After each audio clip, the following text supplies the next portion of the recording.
This is the Hollywood Outsider. I am your host, Aaron Peterson. With me today are my co-host, Justin McCumber. Howdy ho. Scotty Clark. What's up, brother? And Brian Williams. You're a fucking asshole.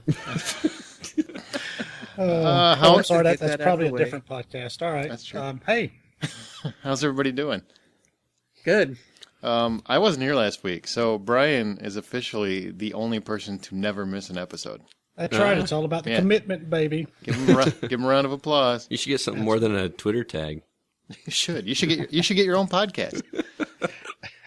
He may not be here on time, but he's always here. Oh, has anybody been doing anything awesome? Awesome? No, just a lot of work, a lot of school, not a lot of video games.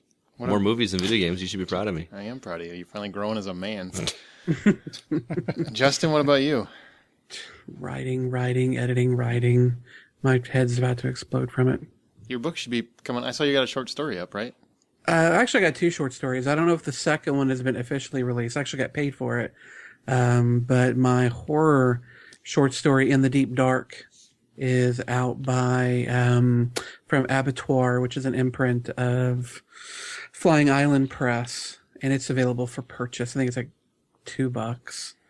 And hopefully sometime in the next couple of days, a science fiction short story called The Dame Wore White will also be out in their magazine, the flagship magazine. What about you, Brian? Nothing too big. You were hanging out with somebody pretty cool. That's what I heard. That's not what I heard. That's what I heard. He was an asshole. I was kind of disappointed. I listened to the podcast and Brian doesn't speak anything about our adventures. Well, I thought what happened what happened there stayed there.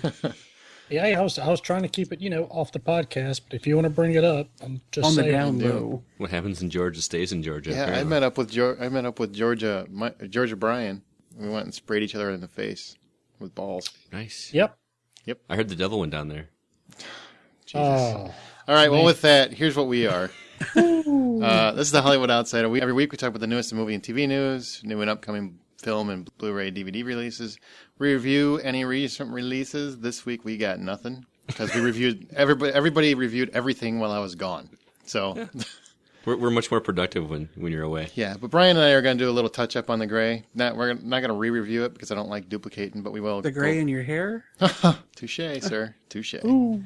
That really hurts, and I kind of want to end the show right now. So, we also each week have a topic that's catching ours or our listeners' attention. This week we're going to talk about film scores and scores that make a good movie bad and make a bad movie good. We have our little mini trivia game called Stump the HO, and we also have a little extra oomph for all you listeners to kind of guess what movie we're playing real quick, like a little snippet from a film, and you can kind of guess what it is.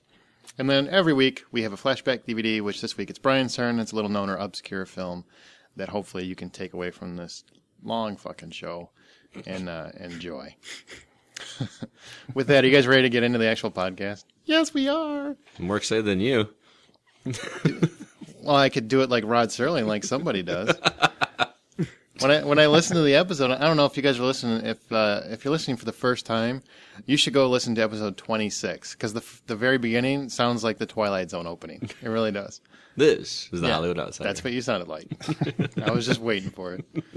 But actually, great job. You guys did better than anything I've ever done on this thing. So We missed you. And I'm really not going to argue with you on that point too much. Just saying. touche. I like you, Aaron. I like you too. I heart you. You're all right. Thanks. That's why he gets his own topic this week. Really. How many honorable mentions you got? There. Fuck. We'll talk about that when we get there. We're gonna do our best to keep McCumber on topic. No, he's going first too, right? Promises. Yes, he goes first. Okay, let's start with movie news. Taylor Lautner, the sexy Taylor Lautner, who cannot wear a shirt for a period longer than 4 minutes, has been dropped from Stretch Armstrong. That's the Hasbro adaptation. Abduction apparently proved that he is not the leading man they wanted, so they dropped him from the production. He is no longer going to be Stretch Armstrong, and that was a big deal for him. Wasn't Stretch blonde? They can dye hair now. Well, okay, is he going to look blonde? I don't think he's going to look like him at all now.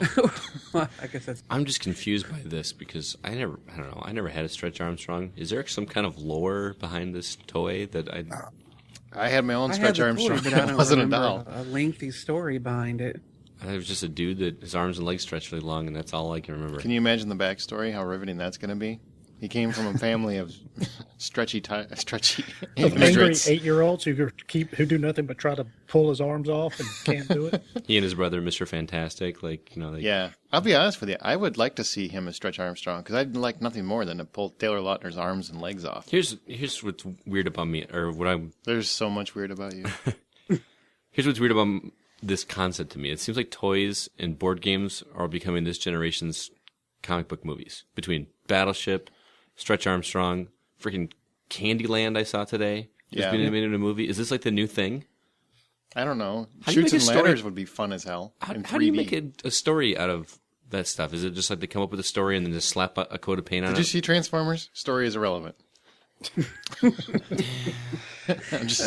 You know what confused me a little bit was they said that Abduction disappointed. It did.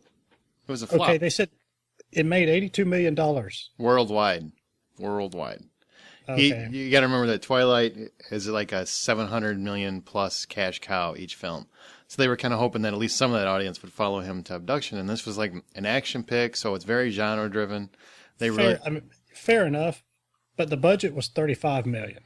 That's not really a flop. Yeah, well, you got to remember production and advertising and that's not including that? Prints and advertising. That's not including all that. Nope. I thought that was what they determined as budget. Nope. That's just now. No, the studios are very tricky about this. When they say it costs $75 million to make whatever, they usually don't include prints and advertising. Okay, that's a separate budget. So what would a budget for advertising run for something like this? I think the last thing I saw was the average is about $35 million for a standard pick worldwide. For a big blockbuster, it can be anywhere from $50 to $100 million. Like a Spider-Man and stuff. Just advertising. Worldwide. I mean, Chinese people, they got to get special ads. All right. Because they got to have symbols. And even if the film made a couple million in profit, so it's in the black, that doesn't mean that it met expectation. And if a studio is looking at, an actor and they're hoping that actor is going to bring them, say, $50 million, and he only brings in 10, well, they're probably going to be a whole lot less likely to spend another 30, 40, 50 million on that guy in the next film because they're afraid that money that they're going to spend isn't going to bring the returns that they want.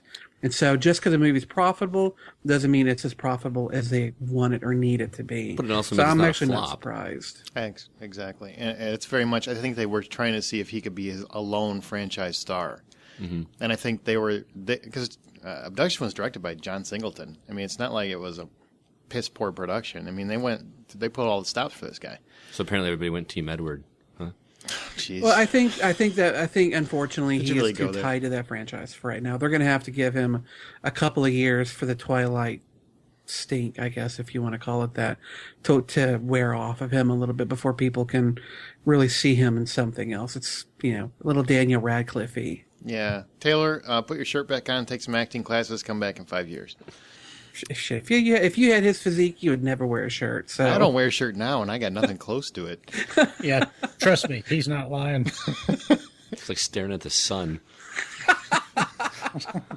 A very soft and saggy sun. The Stay Puft Marshmallow sun. Okay, moving on, because that's enough Taylor Lautner for one day. Rooney Mara. Peterson. That's right. Rooney Mara she took the lead in the new Soderbergh Side Effects about a woman who becomes addicted to painkillers as she awaits her husband's release from prison. I'm sure there's a lot more to the story, but that's all that's been released. That's like a fucking laugh fest. What's that? That sounds like a laugh fest. Sounds like a party a minute. Well, yeah, because Girl with the Dragon 2 is just laugh a minute. Yeah. Rooney Mara is the girl who played Elizabeth in Girl with the Dragon Tattoo, so she's kind of coming into prominence. Apparently she's going for another Oscar nomination with this one. I don't know. It just sounds really depressing. So, sounds like Contagion without the fun. I don't know. I'm interested in this, and Girl with the Dragon Tattoo is the only movie I've ever seen Rooney Mara in. I actually want to start going to her back catalog and seeing some just to see what else how she does with. I figured there's probably not that many. Yeah. But she was in Social Network. She's the girl at the very beginning. Yeah, the girlfriend, right? Yeah. Yeah, that useless, dumped her. Useless trivia here. Her grandfather is the owner of the Pittsburgh Steelers. Really?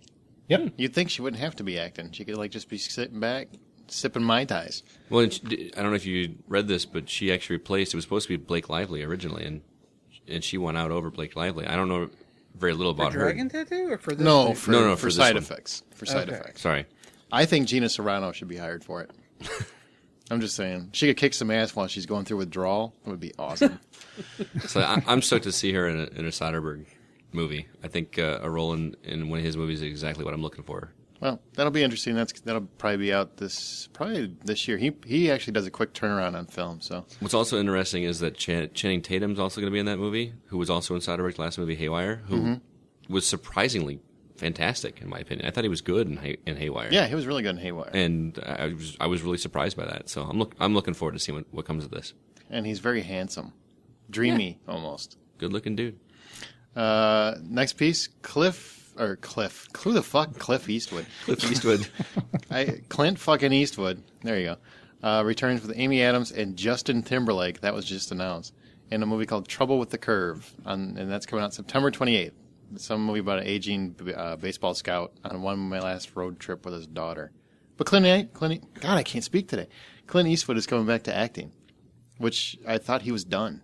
After Gran Torino was his last one. Yeah, Gran Torino was supposed to be his swan song. And what do you guys think? Are you happy? So here I just kind of picked up on an odd trend here. The fact So that I we've can't got speak. we've got this one here, Trouble with the Curve, Gran Torino, and what was the boxing movie? $1 Million Baby? Yeah, that's it. The uber depressing. Yeah. What is it about him pairing himself up with young hot chicks? Thought the exact same thing. Well, wouldn't you if you were a fucking famous actor and you're getting old and you're a little long in the dong, so to speak? Just say it's just a hey. In light of all this, See, I can these get scandals Helen that pop Mirren up, or I can I'm get just Amy saying. Adams. Exactly. Yeah, I would rather be Enchanted. That's all I'm saying. I'm with Brian. Although I am somewhat fatigued by the model of a grouchy old Clint Eastwood paired up with a I'm younger. somewhat fatigued. Yes. Okay. Paired up with a younger, livelier co-star. I'm still intrigued by this film, even though I'm not like a big baseball fan. I'm a big fan of baseball movies, if that makes sense. Like Moneyball. I never in a million years thought I would like that much, but I loved it. Yeah, because I think baseball is more is just kind of more of a backdrop in this movie. Seems like it's a father-daughter movie. Right. Plus, It just happens to be taking place around baseball. Plus, anything with Justin Timberlake in, I'm going to watch. Yes. We should focus on the Timberlake news over the Eastwood returning to acting. He needs to do a Lickerville movie. That's what he needs to do. Liquorville. Oh, that would be awesome. Okay, we're going to move on. Strangers. Do you guys remember that movie? It came out a few Yeah. years ago. I have it on Blu-ray. With Liv. I looked like Dad Tyler. Well, the director of that, Brian Bertino, and is pairing what? Did you Spanish that up? No, it was Bertino. Bertino. It was like Italian. It was like I want a pizza. And paranormal. Your Spanish and your Italian sound so similar. They're very similar. They come from the same breed. They really do. They're both Roman. And Paranormal Activity producer Jason Bloom, whatever, are collaborating on a movie called Mockingbird. It's a found footage project, and this actually sounds pretty interesting. It's revolving around a couple who get a video camera and specific instructions that if they do not follow it, will result in someone's death. It's kind of a nice little twist on found footage. Yeah, not bad. Somebody's trying to do something different with it. Yeah. Yeah, it just sounds like The Box, just without the money. Just call it the camera. That movie was such a letdown. Camera. That was one of the worst reviewed outside of Devil Inside. Those are the two worst reviewed movies in the last 3 years. Oh, really? Devil Inside and The Box. Yep. The Devil Inside the Box? Devil. It usually is. I've seen that film. Oh, God. Okay, and The Gray, which just came out. I can't comment on this story, or what? Oh. Do you got something to add? I do. You had your chance and you started making bad Your sex bad jokes jokes. are wearing Aaron out. You need to pace those a little No, bit. I don't know. I thought when I first saw this, I was like, great, another found footage movie. But I think this concept has some potential. I just hope that they're not starting a trend of making so many of these found footage movies and kill it. You know what I mean? It seems like that might be happening with, especially after The Devil Inside was it was a good first weekend, but it was such a flop. It made them money. They don't care how many weekends. It still made them money. Yeah, We'll see how Chronicle does. Then you'll kind of have a better idea. that's true. Oh, I can't wait to see Which that. reviews are astounding, but So far.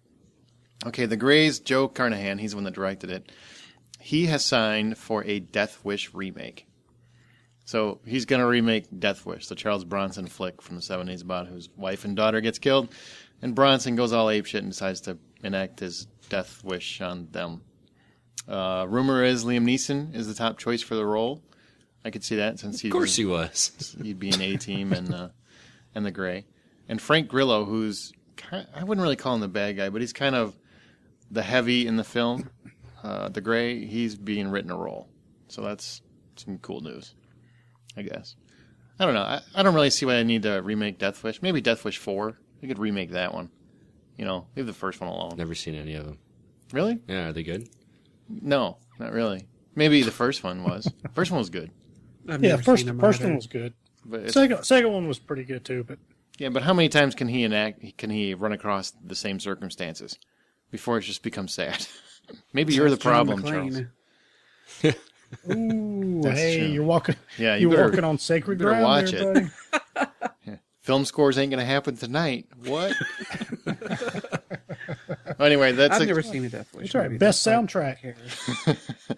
That's Death Wish is a classic for a lot of people. So there are some people who don't want it remade. I think personally, it's such a B genre flick. I don't think anybody should really care.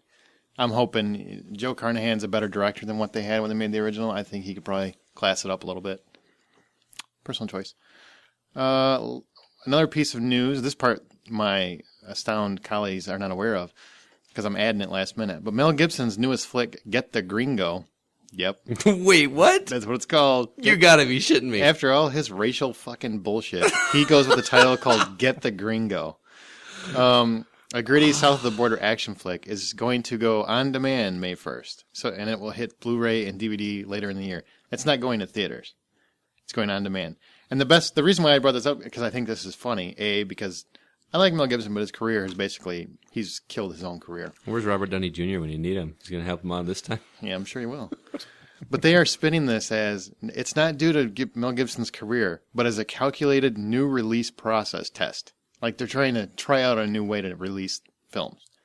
I'm like, right. Yeah. We're going to create a movie just to test a new market.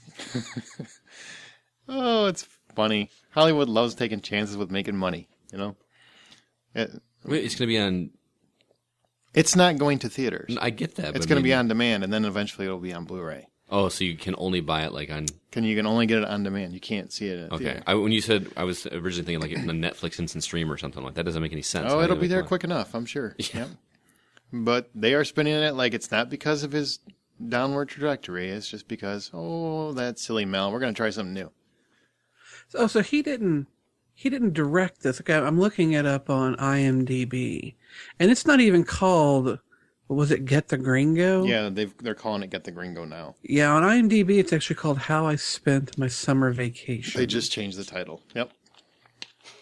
A career criminal played by Gibson, nabbed by Mexican authorities, is placed in a tough prison where he learns to survive with the help of a 9-year-old boy. He learns to Mexican survive in a prison. 9-year-old boy. What? It says he learns how to survive with the help of a 9-year-old boy Sounds like the Sandusky in a tough story. Mexican prison. What the fuck? Yeah, that's why it's going on demand. Oh, wait. They're trying a new process. That process is this movie sucks, and we got to make sure it gets onto the radar as quick as possible. Doesn't sound like anything I want to watch at all. I liked Edge of Darkness, his last really big movie. Yeah, it wasn't bad. That was a good movie. That I like seems Mel to be in the Gibson. I do Lethal Weapon 47 or whatever you're on. I don't care. Even if Danny Glover is legally dead. Still do it. I'd still go see it. Even with Joe Pesci and his plastic face, I'd go see it. Hell, they could do they could go after Nazis. How about that? Just saying. Be interesting. Throw in aliens. Throw in aliens? Yeah. He's never had a problem with aliens. Maybe he's not going back to Scotland. I'm not interested. All right, some sequel Of course, news. he kind of died in that, so it's kind of hard to do a sequel to Braveheart. Yeah, I don't unless somebody can find some duct tape, because I'm pretty sure his head's rolling around. Yeah, just thought of that. Sequel news: Matthew Vaughn and the original cast from X-Men First Class have been signed for the sequel. Class dismissed. Hell yeah. That's what I'm calling it. Oh, God. Yep. Bad jokes are contagious. They X-Men sophomore slump. Well, they are going to continue with this whole before the almost, how do you call it? They're not current movies anymore because now Prequel, this is the current sequel? one. Yeah, there you go. They're going with this whole prequel thing. Prequel, sequel. They're just A prequel. a prequel. Ah, I like it. There you go. Coin Fuck, it. I gotta go trademark Registered that. trademark. So that's very cool. So we'll be looking forward to another one of those. I'm very happy about that. Another Marvel news: Captain America 2 could be filming as early as next year, and there will be a Nick Fury spin-off film for Sam Jackson. Normally I wouldn't just quote an actor, but I actually heard Joss Whedon said this too. So they are. You know what it says under Nick Fury's eye patch? What? Bad motherfucker. Does it really? No. Oh, fucker. I wish. That would be awesome, though, wouldn't it? It would be. But the rumor is Captain America 2 is going to be set in present day. So anybody looking forward to that World War II setting, like me, is going to be disappointed. Well, how are they going to do World War II? Dude, it's Marvel. Make a time machine. It's got to happen. Can't be that Well, hard. the guy that broke the news that Neil McDonough played Dum Dum Dugan in this Captain America movie. Dum Dum Dugan actually ran with Captain America and Nick Fury in World War II. He was a hell And of he a also commander. worked for Nick Fury after Nick Fury became head of S.H.I.E.L.D. Oh. So looks like somebody's got a steady paycheck coming for the next few years. But so to your point, you actually could do the World War II story. I wish Because- they would, but apparently they're not going to. So Yeah, they probably shouldn't. But Now, do we know if Joe Johnston is directing no, it? that hasn't been signed, sealed, and delivered yet. I hope so. He did such a great job. I'm sure they'll approach him. I'm sure he's been approached. Yeah. Riddick finally began filming too. So anybody that was nervous about that Riddick sequel getting off the ground, it's being filmed right now. Vin Diesel is already releasing pictures of him on set. Katie Sackhoff is tweeting about it like crazy. Oh, she's in it? Yeah. Oh, that's I will cool. stop Starbuck being from nervous Battlestar until Galactica? it's in my theater. Until what? Until it's in my theater. Oh. Yeah, and it's supposed to have a promised R rating. They're not going to pussy out this time. They're not going to Expendables 2 this one? No, I was so mad I missed that piece of news last week. And you guys were all like, "Oh, it's no big deal." Fuck you. Watch that movie. Terry Crews shotgun will not be able to be in the fucking sequel. That awesome badass shotgun, which be like, well, it wasn't really a rated R movie. Did you see the fucking end of it? The whole end of the movie is rated R. Rated R for row. Kill bitches. Fucking Chuck Norris. Like the fucking backflip kickstart your head.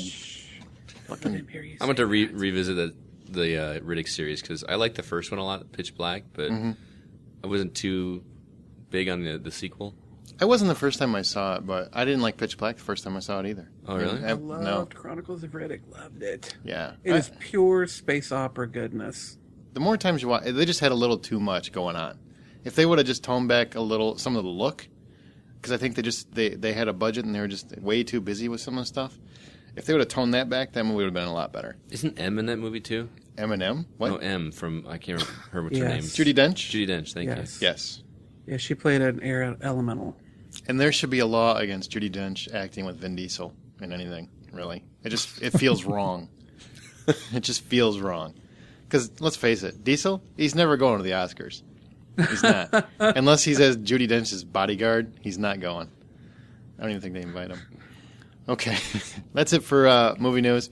Let's go on to a couple new trailers, which are always available at thehollywoodoutsiders.com. We have several episodes back worth of the trailers up on the website. This week, there's 3 trailers that we want to talk about. The first one is called Seeking Justice. It stars Nicolas Cage, who suffers a horrible loss. It looks like his wife is viciously killed. And no, she's attacked. saved. just attacked. I'm sorry. And then Guy Pearce shows up, because he shows up a lot this week, and offers to take care of things in exchange for a favor to be repaid later. Well, of course, Nick Cage is like, well, sure, that's cool, not knowing what's going to happen. Dude gets killed, and then he has to repay the favor by killing somebody else. So that's kind of what the film is. Nick pussies out. He doesn't want to kill the other guy. So what do you guys think? It's a stupid premise, and I have no interest in this film. Oh, really? It's dumb. Who takes the help of a killer with the agreed stipulation that you will at some point do a favor, which I'm sure is just loaning the dude $10. And then when said killers come back later and say, you will now repay your debt, says no. That's dumb on both ends of it. I'm insulted. I will tell you, I'm intrigued for this reason, okay? One of my favorite shows of all time was called Vengeance Unlimited. Anybody remember this show? Mm-mm. Okay. No. Of course not. I'm the only one that ever saw it. Was it before Psych? Yes. It was Michael Madsen. He played Mr. Church. And basically, he was this ominous figure who would show up every episode, and find people that had gotten away with crimes and whatnot, right?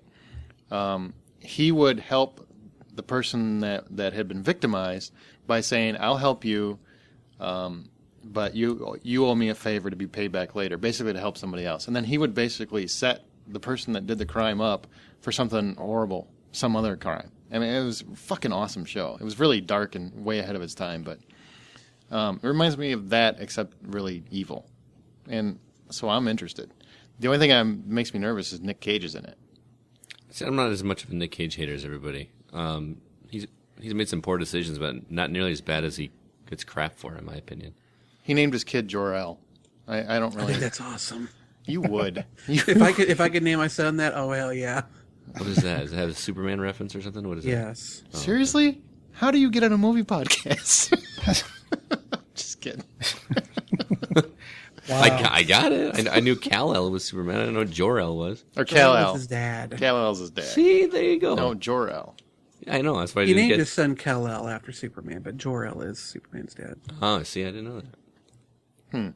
Well, there you go. Scott really wants to see this movie, so if you guys are interested in what Scott likes, then you should check it out. Where the hell has Guy Pearce been? I was excited to see him in a movie. Guy Pearce is popping up everywhere. Yeah. He Left forgot after that movie. Yeah, that's true. Yeah, he's been doing a lot of smaller stuff. Oh, Memento, God, was that took me a second.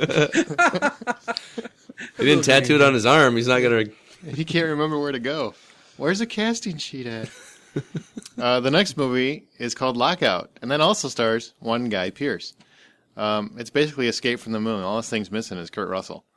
There's a maximum security prison in space. The president's daughter gets kidnapped by the prisoners who are trying to break out. They have to send one man, and the fucking voiceover is so 80s, it's so 80s cheesy. It's not even funny. This is like the epitome of action movie cliches. I know one man, but he's a lone wolf. I half expected him to say he's a deep core driller.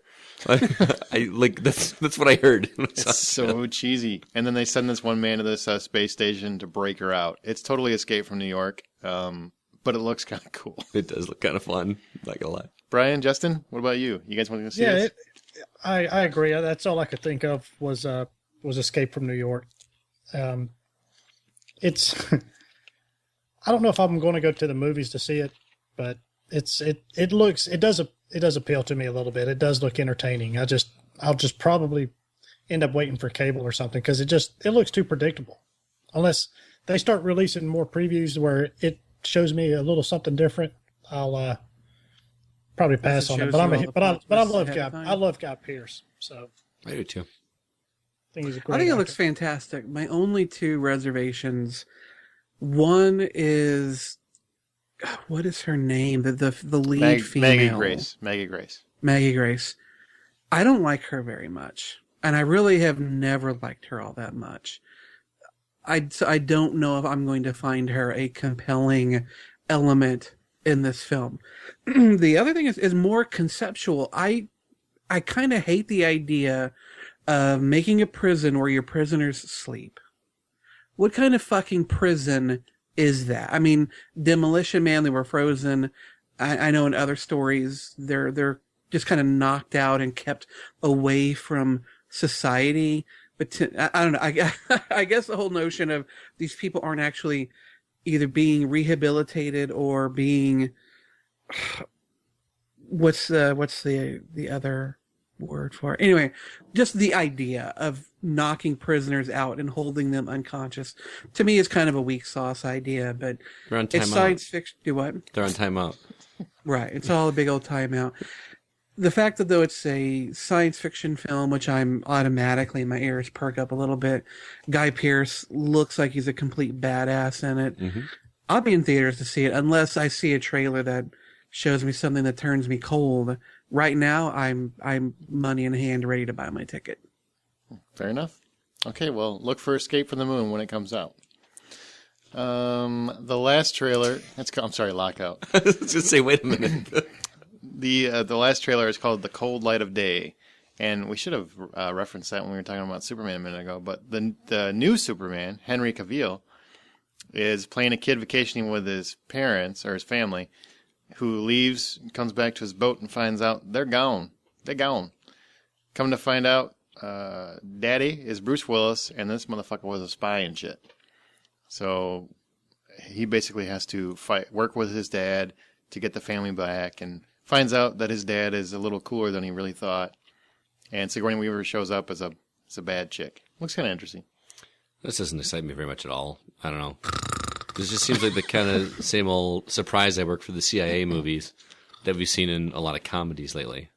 Like, this one doesn't look funny. No, I know, that's what I mean. That's what, like, it's hard for me Doesn't to look take. good either. It's hard for me to take this concept seriously after it's been like, after Night of Day or whatever, and the one with Katherine Heigl where like, all killers. Yeah, or what, it's just like there's been so many stupid comedies about that, and this thing's been done. I'm not interested at all. I usually like these types of movies where somebody's in trouble and the person, but it's always the person that comes to help them is really the bad guy or something like that. Or so it looks kind of weak, but I like it. I'll check it out. There was the one scene that looked kind of cool where he had the gun on Sigourney Weaver, and she says something about people nervous with guns pointed at me make me nervous or something, and he says some line to the effect of, what? Yeah. I don't remember. This is gonna be a real tense conversation. Yeah. That line was pretty cool, but that was like the only highlight of that trailer for me. Dude, I like the idea that father and son coming together, bonding through murder and mass carnage. I don't know why you guys hate. It bored the shit out of me. It's Bruce Willis. You shut up. And Bruce I'm getting kind of tired of Bruce Willis. You shut your whore mouth. Shut it.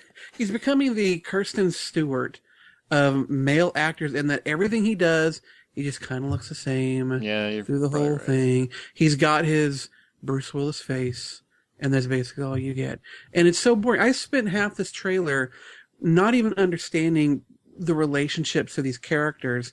It wasn't until the end when somebody said like father, like son, that I was like, oh, that's his dad. I thought maybe it's his stepdad, maybe it's his girlfriend's dad. There was the dynamics of the relationship, and maybe that's just me and I wasn't paying enough attention. I didn't understand who these characters were. I didn't understand really their situation. And then when all of a sudden this son, who looks like a complete fish out of water, starts becoming this gun-toting badass out of nowhere, I was like, okay, who is this dude now? It's in the genes, Justin. Sometimes the shit just happens. I guess. If that's the truth, then I should have been in the Army because my dad was in the Army, and I should be shooting people just like he did. But see, I don't know if anybody else picked up on what Justin did there, but he called him the fish out of water, which there's a scene where he actually climbs out of the water into the boat. Yeah. So. And it makes me a little nervous for Superman because this guy, he looks like he's in great shape, but for me, Superman is a bigger bodied person. When he stands next to a person, Superman should be a bit taller. This guy looked like he was maybe 5'11", 5'10". So I don't know if he can.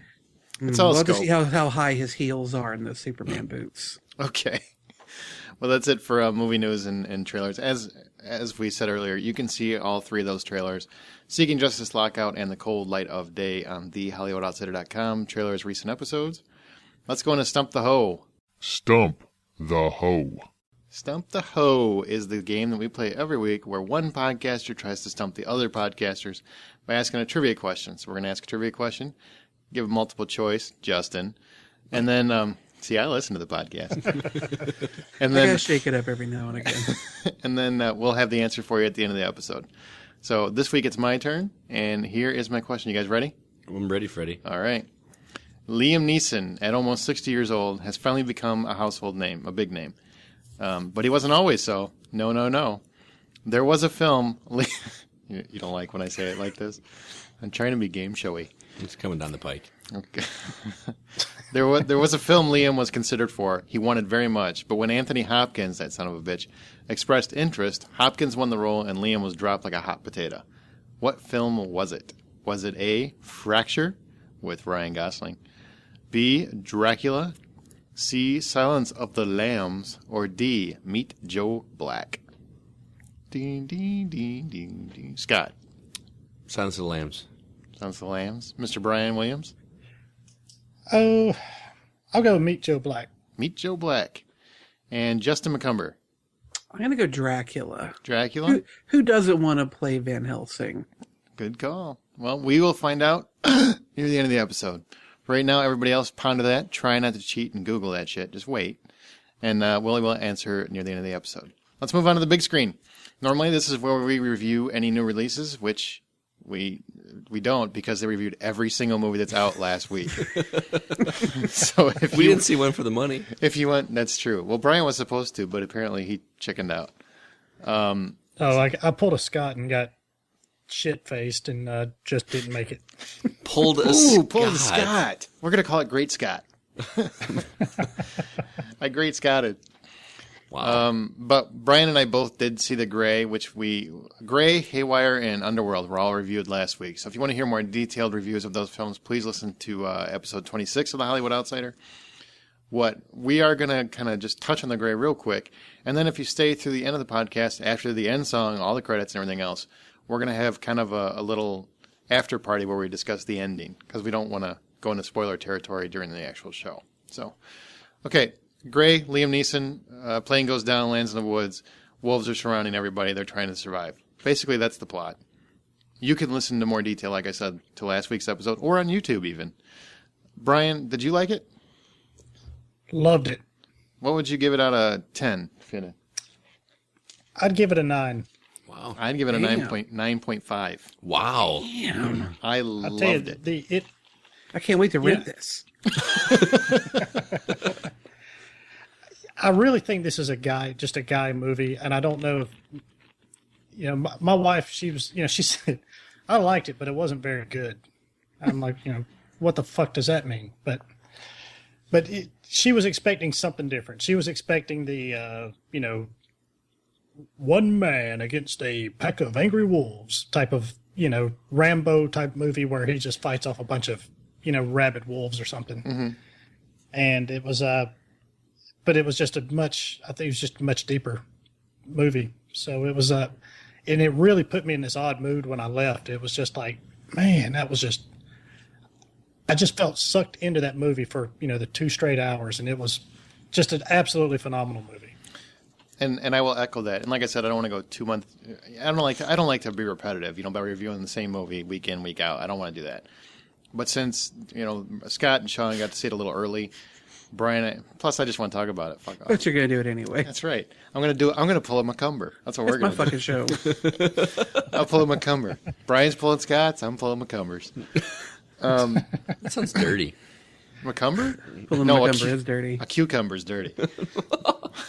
McCumber's okay. It is now. Here, when I walked in the film, I kind of thought the same thing. I was going to be like taken with wolves. That's what I thought it was going to be. I thought he was going to call the wolves up and be like, "You got my daughter, fucker."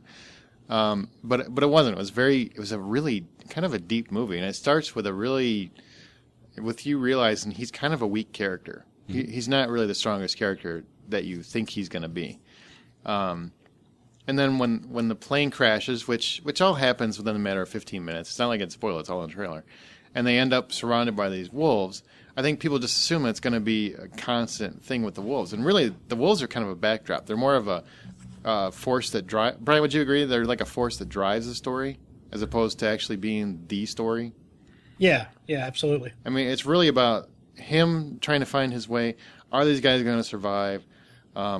Should they really be following this guy? I mean, there's a whole bunch of things going on. And how do you really know what the right thing to do is? Should you keep going? Should you just give up? When do you know when is the right time to call it quits? When do you just keep pressing ahead? There's a whole lot of life lessons in there if you really pay attention to it. I think it's a much deeper. There's even the whole alpha male thing where you kind of see the parallel. It's kind of a parallel story between the wolves and the and the men. Mm-hmm. Absolutely. Where where they both kind of, the alpha male basically kind of takes over the group of their own respective groups. Yeah, and it's handled very, very well. And the thing I like most about it is there are a couple characters that are not. There's one character, the black guy, that you think would be like a really strong, like the typical, I hate to say it, but the stereotypical black character in this kind of film. And he's not. He's actually one of the weakest characters. I mean, because of medical condition and that sort of thing. Another character that they, of course, start off with him being the stereotype just asshole, and he's a prick, and he ends up having a whole different side to him, and you kind of understand why he is the way he. I mean, they make characters out of these guys. They're not just a bunch of fucksticks that, one's a badass. One, it's not Liam Neeson being the Taken guy. He's actually a very flawed character, I would say. And that scene with the guy who's a dick was awesome.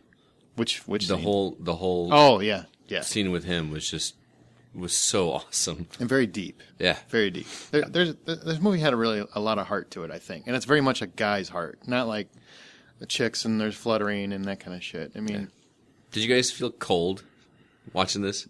Like Sean said, yeah, like we watched it when we feel chilly. No, I did. No, I didn't either. Oh man, but I did pick. But I did agree with you though that they did a really good job of making you understand the vast nothingness that's out there. Mm-hmm. Yeah.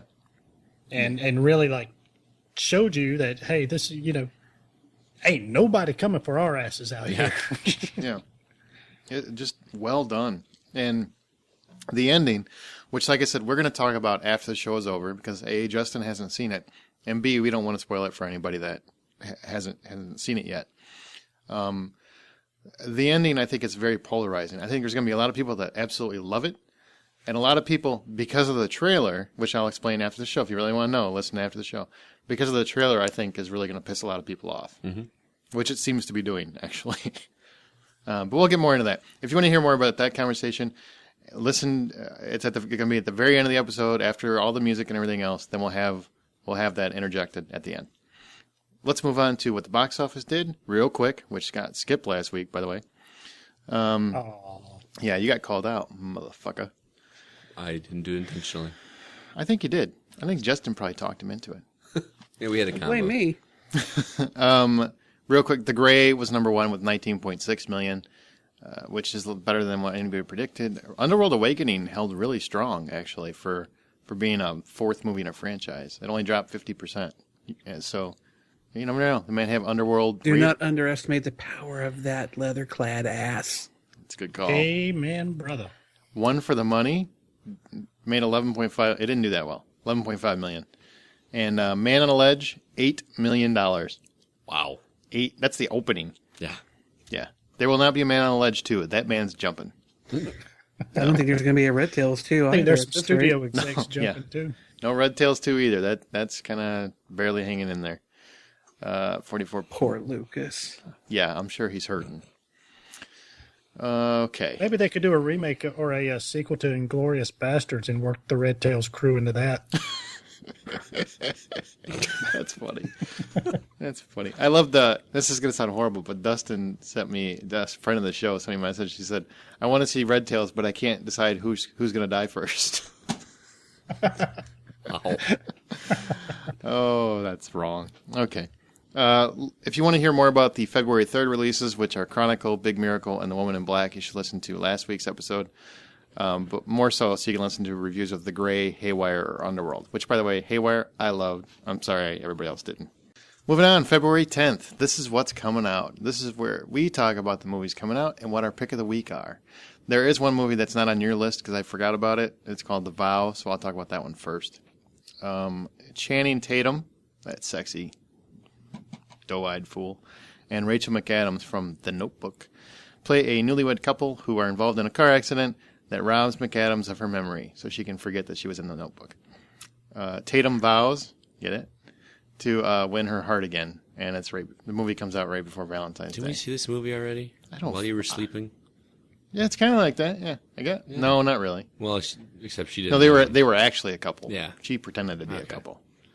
And it's so sad that you referenced a Sandra Bullock movie from like 15 years ago. But there's nothing wrong with Sandy Bullock. There's nothing manly about it either.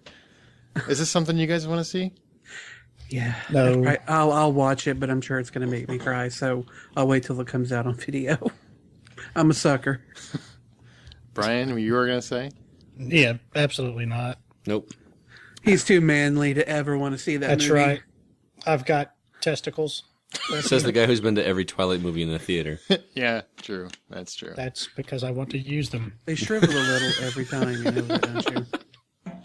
That's the best answer, Brian. Touche. Oh, all right. Another film coming out is Journey to the Mysterious Island in 3D. I just like that they call it. Why don't they just call it Journey TO? Then people won't know it's a sequel. You know, only Or Journey to the Center of the Earth. yeah, that's the sequel to that one. I actually think it's kind of clever. Journey to He the would. Mysterious Island. I actually kind of like it. Well, The Rock. I can never But know my which. man crush on The Rock will not get me in to see this film. I can never know which way you're going. Sometimes. He's like a ninja. He is like a ninja. He just comes out of nowhere. I think he's going to go one way, and then he goes the other. The Rock takes the lead from Brendan Fraser, which I don't know if he should be proud or ashamed of that. In the sequel that finds Sean Anderson, I guess that's the character from the first movie, getting a mysterious signal from his grandpapa, who's played by Michael Caine, from an island that's not on any map anywhere, and apparently is inhabited by a bunch of strange shit, and of course a big secret. Who wants to see It it? looks like a fun use of 3D, though. Really? Yeah. I'm not going to, I won't go see it. But the more I've, maybe it's just I've seen the preview, the previews on TV about a billion times, and I'm just kind of brainwashed into wanting to go see it. But there's a small sliver of me going, that may be entertaining. But then my sense kicks in and says, no, it probably won't be. Good. That's probably the right answer. Yeah, I got no desire. I'm sure if you got a family, or if you have children, or you have people that you want to see something with, and you don't want to see anything cool, this would be a good film to take them to. The next one, it's called Safe House. It's got Denzel Washington in full badass motherfucker mode, playing a renegade CIA agent who gets caught after a decade on the run. Ryan Abs of Steel Reynolds. He plays a rookie operative who escapes with him after mercenaries come a-calling. Air quotes don't work on radio. Abs of steel? He has abs of steel. They have to work together to find out who is coming at him, and Reynolds has to decide if badass motherfucker is really as bad as he thought. Or maybe he's on their side. Who knows? I don't know. I want to see it just because it's Denzel being a badass again. Yep. Pretty much. Yep. And I like Ryan Reynolds. I like watching him, so not in a creepy way. Dreamy. Did you just say you like watching him? I like watching him on film. Yes. Like from Yeah. afar in a van or what? Yes. Little the surveillance bushes. cameras. With a telescopic lens Yeah. while he's working out in his short pants. You don't need pants to work out. What? And as he's watching him, he's in blackest day, in brightest night. Oh, God. All right, the last movie is the Macumber special. I was That's gonna what say I like to call Fucking it. yes. You know where this one's going. Star Wars Episode 1, The Phantom Menace, 3D, Macumber's Wet Dream. Jar Jar Binks, in your face. Darth Maul, in your face. Hot face and in your face. Whiny little Anakin crying like a baby, in your face. It's 3D Star Wars. Who wants to go to this? Yup. I'm not sold. Who's going with me? I think I will. You're going to go see it? Yeah, probably. I'll buy your ticket. Come on. All right, I'm there. I'm on the fence because, Well, if he buys my ticket, I'll go. I don't hate the film, but to spend another $13 to see it when I already own it at home, watching on Blu-ray. But it's not. I would like to see I would really like to see the pod race in 3D. You know what Here's what I would want. I would pay That would be $5. kick-ass. I would pay $5 to go see like the pod race scene and the Darth Maul lightsaber fight? scene in 3D, and then that's go it. home. I'd pay $5 to do that instead of pay $13 to sit through the whole thing. That you know what I mean? I thought you were a Star Wars with Jar Jar fan. Binks and everything. I am, and I'm like I said, I'm not. Yeah. I'm not an episode 1 hater or anything like that. Before Justin reams my ass, like I've seen You got the to movie. pay extra for that. I've seen the movie so many times. I've watched all 6 Star Wars movies more times than I can even remember. Even my least favorite of the one, which is this one. $13 to see a movie. It's And you know what's sad? It's going to make a lot. Yeah. I bet you it does. I bet you it's like in between Beauty and the Beast and Lion King reissue. I bet you it makes $50-60 million. I don't know. I bet you it does, man. There's a lot of Star Wars fans are the most dedicated fans of any fan out there. Yup. Period. My Star Wars fanboy chip has already been activated. Sean is a bigger Star Wars fan nerd than I am, and he's said no way. Yeah, that's what everybody Isn't says. this the one with the underwater city? Mm-hmm. See, that part Gungan would probably City. look pretty cool. Well, I kind of, if it was cheaper, I would go. I don't want to pay $13 to go see it. If it was like, if I can get a matinee and maybe get the glasses half off and see it for $5-8, I would probably check it out. I just don't want to, I don't know. There's a dollar amount. Give you an example. Like Real Steel was re-released in theaters a couple weeks ago for $5. Mm-hmm. You know, granted, not in 3D, but why can't this be like $8 or something, $8 or $9? Because they know people will pay $13. I know that. Look, here's the thing. They release like this movie like in 14 different versions every other year, and people buy them every other year. Justin, he probably has 16 versions of this film. I still have my original VHS copies. So do I. I'm hanging on to those suckers too, man. Yeah, they'll be worth something. The last ones before he jacked them all up with all the extra stuff. They won't be worth anything. But What extra still. stuff did they add to Phantom Menace? No, I'm sorry. I'm talking about the original trilogy. Gotcha. Well, those are your choices. So you've got Star Wars Episode 1, The Phantom Menace 3D, but they did not omit Jar Jar Binks, and until they do that, I'm not going to love this movie. I hate Jar Jar. I don't care what you say. Hate him. Hate him. Find your lack of faith disturbing. Justin, what's your pick? The Force is strong with this one. The Vow, Safe House, and Journey to the Mysterious Island. Justin, what is your pick for the pick of the week? I go Safe House. Oh, just say what I did there. I'm running an expectation. Oh, fuck no, Star Wars. Me and my brother are already planning on going. You're going opening night? Midnight I don't know showing. if it'll be opening night, but we're taking his kids, so really looking forward Oh, well, to see, it. that's fun. That would be fun. If Yeah. they never experienced it, Yeah. that would be very cool. I think if you have little kids, they should experience If I Star had Wars. kids in or the theaters. nephews or something like that, I'd totally go. But And the one thing I will say about this is they're supposedly, if this is successful, going to do each film in 3D for the next year, for the next 6 years. or see, I would much rather go see the original trilogy. Revenge of the Sith. Revenge of the Sith. Yeah, like that would be. I would much rather see that one in 3D than. You know what I don't want to see in 3D is the first 3 movies. I think they're too old to make it interesting. They're he's talking They're about going to do all 6 6 of them in one a year for the next 6 years. I have faith in Lucas and in Industrial Light and Magic. I'm pretty sure they can find ways of making the original trilogy pop in 3D. That's probably true. Lots of asteroids coming at your face. I did wait. I did not Lasers. I did not buy the Blu-rays because I figured something like this was going to happen. There's going to be an Ultimate Edition coming out, and Or the battle over the indoor with all those TIE fighters and shit coming at you. That's going to be awesome. that will be awesome. Why don't they just hire you for the campaign? They would save telling so you. much money.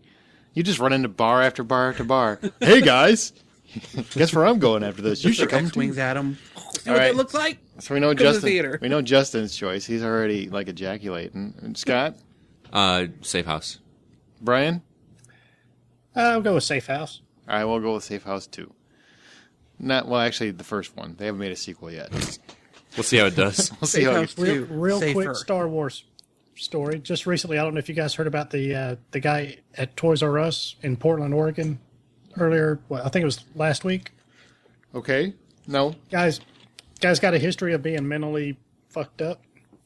So what he does is he goes into Toys R Us dressed as a Jedi Knight, opens up some lightsabers and starts whacking people, doing Jedi moves and stuff, making noises, knocked a kid in the head with it. So, of course, what do people do? They call the cops. Cops come to get him. He's outside, out the front of the store swinging lightsabers everywhere. Cops tried to tase him. He fucking blocked the tasers. It took 7 with the lightsaber. With the plastic lightsaber? Yeah, he fought off. You know how tasers are. They got those little. Did he have his blast sticky shield things. down? I don't know. I didn't actually see it happen, but This might it be was, the coolest story ever. Is there So video? he Please tell me actually there's blocked video. he actually blocked the tasers with his lightsaber, and it took like 7 cops to take him down to the ground. Was it on video? Is it on YouTube? or Please anything? tell me it's on video. It was just I don't know. I haven't looked it up on video, but I just heard it earlier today on a radio. So Scott, my brother has a camcorder. Let's go to Walmart parking lot right now. Let's just make this happen. Reenact As it. long as I'm taping, I'm Yep, cool. Just taping. I'll do it. I can do that noise. Okay, well, those are our picks of the week. Obviously, McCumber is going to pick Star Wars no matter what the selections are. And we all pick Safe House because we have testicles and we want to use them. That's not fair. Everybody loves Star Wars. Not everybody. Well, everybody should. The original trilogy, anyway. So this week on What's This Movie? That's basically where every week we play like a little snippet of a film and see if you guys can guess which movie it's from. Last week, the answer was... Anyone? We had Jackie Brown. A couple people thought it was Pulp Fiction, which makes me think they're stupid people. Did you actually get email saying Pulp Fiction? Yeah, I got a couple. People I know, though, so not really like listeners. Let's be honest, it people was the I know. same character. Yeah, it was pretty much the same character. But the answer was Jackie Brown, as Justin said. This week we're going to play a clip selected by Justin. So here it is. The first time I met Ed was in the county lockup in Tempe, Arizona. Don't forget his profile, Ed. Turn to the right. A day I'll never forget. Turn to the right. A guy named Ed for a pretty thing like you. Short for Edwina. Turn to the right. You're a flower, you are. Just a little desert flower. And that was Justin's clip. So if you think you know what it was, you can email us or guess in your own voice and maybe we'll hear you. Or you can tweet us at H_outsider, whatever you want to do. That was too easy. What, That was a yours? little easy. I should have picked a tougher clip. I don't think yours is going to be too easy, actually. I think a lot of people are going to be confused by it. I haven't even seen that movie, and I knew what it was. Really? Mhm. Oh, well. Wait till you hear Brian's next week. Yeah. His is interesting, too. Okay, we're going to move on to the couch, where we talk about TV news and DVD and Blu-ray, that sort of thing. First piece of TV... Well, actually, there's two pieces to this. The second one is a little surprise for you nerds. But the first one is kind of lame. The CW is rebooting Beauty and the Beast. Lame. Well, I guess if you're a fan of it, it's not. I'm not. But where Ron Perlman from Sons of Anarchy got his start, he played in a TV series with Linda Hamilton called Beauty and the Beast. And that was popular, too, wasn't it? It was on for a few good. years. yeah, it was. It ran for a while. I liked it. Oh, God. You said you had testicles? Yeah, that's why I won't watch the CW though. Well, CW is rebooting it. Ron Perlman is not part of it because he's busy with the Manly show now. That's a fucking travesty. But he's He not can't involved? even have a cameo. He has to have a cameo somewhere up in that bitch. You know, he might. I've seen some of his outside of Sons of Anarchy, and he'll take any job that comes his way. Oh, yeah, he's not too picky. Yeah, he's just like, whatever, man. He's like the Joe Pesci. He's like, you just throw enough shit against the wall, something will stick. And my surprise news, which that's cool for people that are fans of Beauty and the Beast, I not being one of them, but these guys are, is there's a new show that's going to be called Arrow, starring, it's going to be about DC hero Green Arrow, starring Vampire Diaries actor Stephen Amell. He played Brady on the show. So there's going to be a Green Arrow TV series, kind of like in the vein of Smallville. Well, don't say that. Well, not necessarily in how cheesy Smallville was, but... Well, all right, first off, fuck you. Smallville was good. Second of all, don't say Smallville, because Smallville had a Green Arrow, and even though I cannot for the life of me in this particular moment remember the name... Wasn't it Justin somebody? Justin Hartley? Yeah, something like that. Yeah, because he was in last week's Castle. Justin Hartley did a great Green Arrow, and so I'm surprised that he's not going to be playing this, which tells me, for whatever reason, even though Smallville was the CW's biggest show, they are, for whatever reason, distancing this show from that, which I don't quite get, because you'd think they would want to retain that audience. And I know Green Arrow was a pretty popular character, so I'm kind of shocked that Justin Hartley will not be playing the Green Arrow. I kind of agree with you. I actually bought the Smallville 10th season because I want to see the end of it. Mm-hmm. And Green Arrow is a character that pops up every now and then, and he's really good. I liked him. I think he should have got his own show. At least got a stab at it. He was certainly better than that Aquaman dude they had. Let's just ignore that. Which is funny, Aquaman. Justin Hartley actually played Aquaman in the CW pilot that they filmed for an Aquaman show. That's just the one character that should never have its own show or movie. What did he do? No. Sit on the couch and do nothing? I mean, Swim around in a what he kiddie did. pool in his backyard. I know Ving Rhames was also with comb his him. golden mullet. Like, I mean, what? Yeah, it doesn't matter. But He got in the ocean and went, wee wee wee wee. so look forward to that. Another piece of news, and this is just kind of funny, and you're going to see it if you watch the Super Bowl. Ferris Bueller is returning in kind of his own little sequel, but it's actually just Matthew Broderick running around and doing Ferris Bueller stuff. This pissed me out because I wanted a sequel But so bad. But the actual the commercial is like 2.5 minutes long, the full commercial. Oh, And it was on the link that I sent you. It's awesome.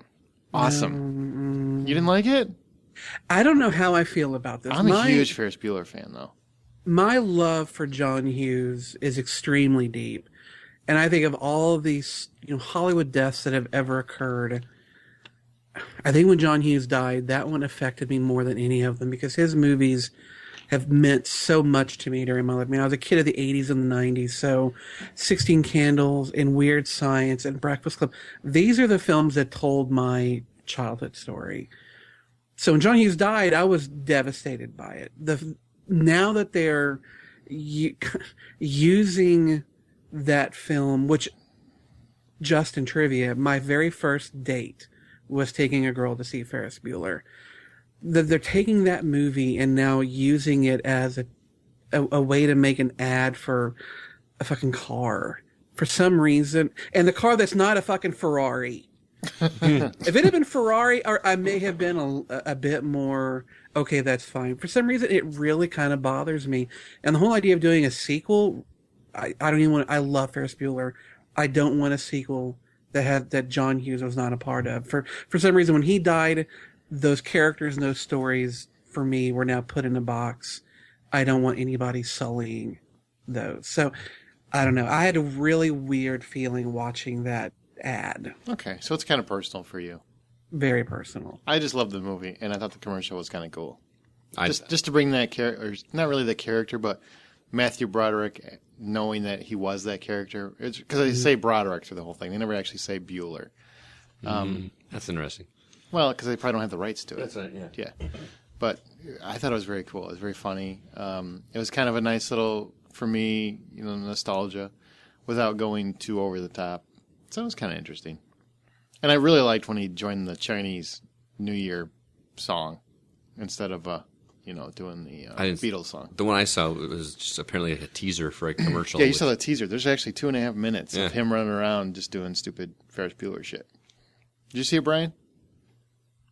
Yeah, it was you- all right. I mean, I like the movies as much as anybody else. I thought it was, thought it was a fucking commercial. So 2.5 minutes though. That's expensive as shit in the Super Bowl. Yeah, but Super Bowl though, dude, you're gonna pull that off the stops. Yeah. I doubt they're going to air the whole thing on Super Bowl, though. Oh yeah. That'd be pretty pricey. And what car is it for? You said it's not Ferrari. Fucking know. That's why I don't get why they do these commercials, because I don't remember Like a this shit. fucking Volvo or something. Yeah, something. Volvo. Or Hyundai. Honda, isn't it? It's Honda. Or Hyundai. Whatever, Honda. ain't a no, Ferrari. it's Honda. Honda. It's Honda. Honda, not Hyundai. Yeah, whatever. Let's move on. X Factor host Steve Jones, Judge Nicole Scherzinger, and Scherzinger. Thank you. And now There's Paul. no W. Fuck you. Fuck you. And now Paula Abdul are all getting the boot from the X Factor. Is it twice now for Paul Abdul? Yeah, like this bitch can't keep a fucking reality show to save her life. I love this. Okay, go. Well, Simon Cowell is such an egomaniacal douche. For his show to have failed so badly that they have to fire everyone involved with it except for him, for some reason makes me happy. Because anything that asshole does, it irritates me, his arrogance. I'm sure it's somewhat deserved. I'm sure in the music industry he's made lots of stars. But the show was a hit in England. He thought he could do the same here. Left American Idol to do it because he thought, I'm just going to stomp them into the dirt. No, you didn't. You fucking failed. So Well, he bailed out on American Idol at the right time, if not a little bit late, because that show's it's failing bad. Yeah, the ratings are plummeting, like 27%. I read. You know, 20. But That aren't shows his the- ratings still better than anything the X Factor got? Yeah, they're actually getting. Well, yeah. Yeah, but that show The Voice is kicking all their asses. So, Yeah. or will kick their asses when it kicks off. But American Idol's the first several months of episodes where they're doing the going around and doing the auditions and then the Hollywood. That stuff usually still doesn't get the high ratings that the actual competition portion gets. I don't think it does. No, it actually works the other way No, around. I was going Really? to say it's the other way around. That's what makes the show. Oh, people good. want to look at the train wreck and not the actual. That's the higher rating episodes of the original ones where they're doing the auditions. Yep. Well, they do a good job of giving you the both ends of the spectrum. You see that Fruit Loop who can't sing a lick, but then you got somebody else who can just sing their ass off, and you can appreciate it a lot more. So, well, I'm an American Idol fan, and this year I've decided to skip it until they get to the actual competition. I've got no interest anymore in watching the same stupid ass people come in and try and sing, get told they can't, and then swear and flip off the camera. There you go. Quick piece of news just came out today. Kevin Bacon signed for the FBI profiler role in an untitled Fox pilot about a serial killer who uses technology to create more serial killers. That's fucking what? I don't get it. But it sounds to me like he's the FBI guy going after a guy who, and I'm sure every episode is going to be a new kind of serial killer, I assume, that was created with this technology. You'd think you'd love this, McCumber, because it's all sci-fi, weird fucking shit. Well, what is he going to create? A cut your face off book? Online where all the serial killers can come around and post up, hey, here's who I killed today, and click. The only cool thing I can say about it is, Kevin Bacon on a TV show. I'd check that out. Yeah, And- I would too. But his contract said that he will only have to appear in no more than 15 episodes. So he's not doing like the usual 22. Thank God. I think they might be going more the cable route. Just to Well, save a it's few really bucks. more the British route. Well, The British have had, been like, doing truncated 6 seasons and for a 7. long time. Their seasons are a lot smaller. They're like 6 and 7 episodes. Yeah, like Doctor Who's about like 13. So they do shorter, more I think impactful stories than you can have to do when you're trying to squeeze 22 to 24 episodes out of it. So I'll be curious to see what they do. I like Kevin Bacon quite a bit, and then knowing that it's a shorter season means it's less of a commitment on my part, and that's always good. Brian, you want to see this? I want to see more before I commit to it, but sounds like a Dexter ripoff. Yeah, I think they're probably going to be coming out with a lot of that. The last piece of TV news before we go on, and this is real quick. We've talked about it before, but apparently it is happening. It's happening right now. Arrested Development, the new season is being filmed. All the actors are signed. They're returning. There's offices and there's parking spaces. It's a done deal. There's going to be more Arrested Development. How many seasons were there? There's only 3 seasons. 3 seasons? Mm-hmm. I have to get caught up on that. Well, you better hope it continues, man, because they're basically coming back several years after it ended. Have any of you guys not watched Arrested Development? I've watched a few episodes. I wasn't loyal. Oh, man. Never seen an episode. It's probably my one of my, I don't know, it's in the top 2 or 3 of my favorite television comedies of all time. Well, then you're probably pretty excited right now. I am stoked. I have got comedy wood right now. You can't see it, but it's Comedy wood. That's what your Thank wife God. calls it, too. Thank God it's not a video podcast. Your wood's so funny. Oh, boy. All right, let's go to Did You See That? That's basically where we talk about anything we saw and anything on TV, DVD, or Blu-ray that's caught our eye. Two quick mentions from me. I've been watching Justified Season 3, which has started off phenomenal. 3 episodes in. Anybody else caught up to date? I've only Yeah. seen the first episode. I'm downloading them on iTunes, so I'm not watching them as they air. But the first episode is awesome. Brian, did you see last night's? No, not last night, but I'm. God, it's the first 3 episodes have been fantastic. I really like the direction they're going. They're basically taking big city crime and bringing it to small town Kentucky, and it's making the series even more interesting. And when you guys get to the end of last night's episode, when he I can't even say without spoiling it. Just say it's good. Just No. I'll say this part. When you hear this line, the next one's coming faster. I about splooged in my chair. the next one will come faster. Just remember that when you watch last night's episode. So Justified Season 3, definitely check it out. If you haven't seen Justified before, you really can start from the first episode of this season. You'll still be fine. There's a couple things, but they recap it pretty good, I think. So, The Help, finally got to see The Help. Great movie. Yeah? Yeah. I was kind of moved. I know, Justin, you said it was kind of okay. I really liked it. I thought their movement was very interesting. I didn't think it was really the white woman's book club like they were making it sound. I thought the lead woman, Viola Davis, was excellent. I can definitely see why she was nominated for an Oscar. Octavia Spencer, I thought she was kind of a stereotype, in my opinion, but she'll probably end up with an Oscar anyway. But there's a lot of good characters. Emma Watson character, everybody's character is very strong, except for Bryce Dallas Howard, who I thought was way over the top, like exactly what I've seen in every other movie of this type. I can agree with that. Wouldn't you agree with that? I mean, that's one thing that I thought it really took away from the movie, because the whole movie is about, these maids and how they've been treated, and they're finally, giving it back and letting the white people know how they've been mistreated all of these years and everything else. And of course, they have the one white woman that all the girls want to be like, and she's the most evil in the world, right? And there's no redeeming qualities about her. I don't like that. Whenever you do that in a movie, when you're trying to be have a serious effort like this, and then you have the bad character that has no redeeming qualities, it just loses me. Mm-hmm. She did get that special cake, though, or pie. Can't say anything more. That's a big spoiler.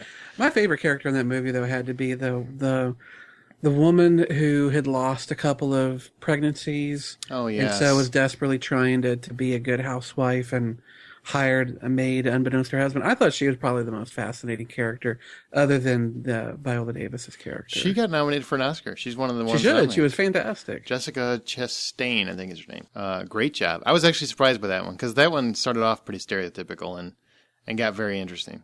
Actually, got very, very curious. I will check that one. Scott, you saw a Woody Allen movie who I hate. I hate Woody Allen. Midnight in Paris. I'm not a fan at all, and I honestly didn't know that it was a Woody Allen movie. I just picked it up because it's on the list for Best Picture, and I kind of want to see all those before the Oscars come out, and so I just rented it because I had heard something mildly good about it, and then Woody Allen popped up in the opening credits, and I went, and I just immediately was a little shut down. And the first 10 minutes or so of this movie is very Woody Allen, just very awkward conversations, and it just seemed to go nowhere. And then if you guys haven't seen it, or if you haven't read anything about it or don't know anything about it, go into this movie without reading the back of the cover or reading the synopsis or anything, because to me the surprise of what actually happens and what's going on in this movie was awesome to me, because I was literally like in the kitchen grabbing something to drink or something when something happened, and I was immediately in the movie, and it was awesome. It takes a really cool turn with art history, art and music, and writing and poetry and that kind of thing. And specifically you, Justin, I think you might enjoy this more than you might think. I don't know if have you seen it? I have never actually seen a Woody Allen film. Okay. Not all the way through. Seriously, if you're going to watch this one, watch it without going in knowing anything, because the surprise to me was So you need to be quiet now? Well, yeah, I'm not going to go into too much detail. Really. I hear you. Well, I can tell you that it could be the most wonderful film in the world. I will never pay for a Woody Allen movie because I think the man personally disgusts me. So, okay. And it's really hard for me to. It's kind of like Roman Polanski to me. Like, is he married his daughter? Is it? Yeah, as a father, and I don't really care how artistic he is. I can't get over that. When I watch it, all I see is fuck you. I don't want to support you because of who you are. And Roman Polanski is the same way. I don't care how fantastic his movies are. We'll never watch them because you're a fucking rapist. I don't care how special your art is. You are who you are, and it's really hard for me to get over that hump. So this could be a wonderful movie, and if you're a Woody Allen fan, check it out. But I won't watch it. I have no desire to see it. If it's on TV, I would watch it. And that's the only way I would watch it. All right. But I accept your view, and I'm sure you're probably right. No, and my wife disagreed with me a little bit on Owen Wilson being cast as the lead in this movie. She didn't like him. I thought he was perfect for the role. I really liked how he carried it.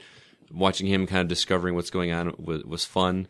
Seeing a multitude of actors, not necessarily huge actors, but playing the interesting roles that they do. And I'm trying to tiptoe around what the story's about because I don't want to ruin it. I already know what it's about. Do you? But you know what I'm saying? You know where I'm going with it then. I liked it. I liked how it ended.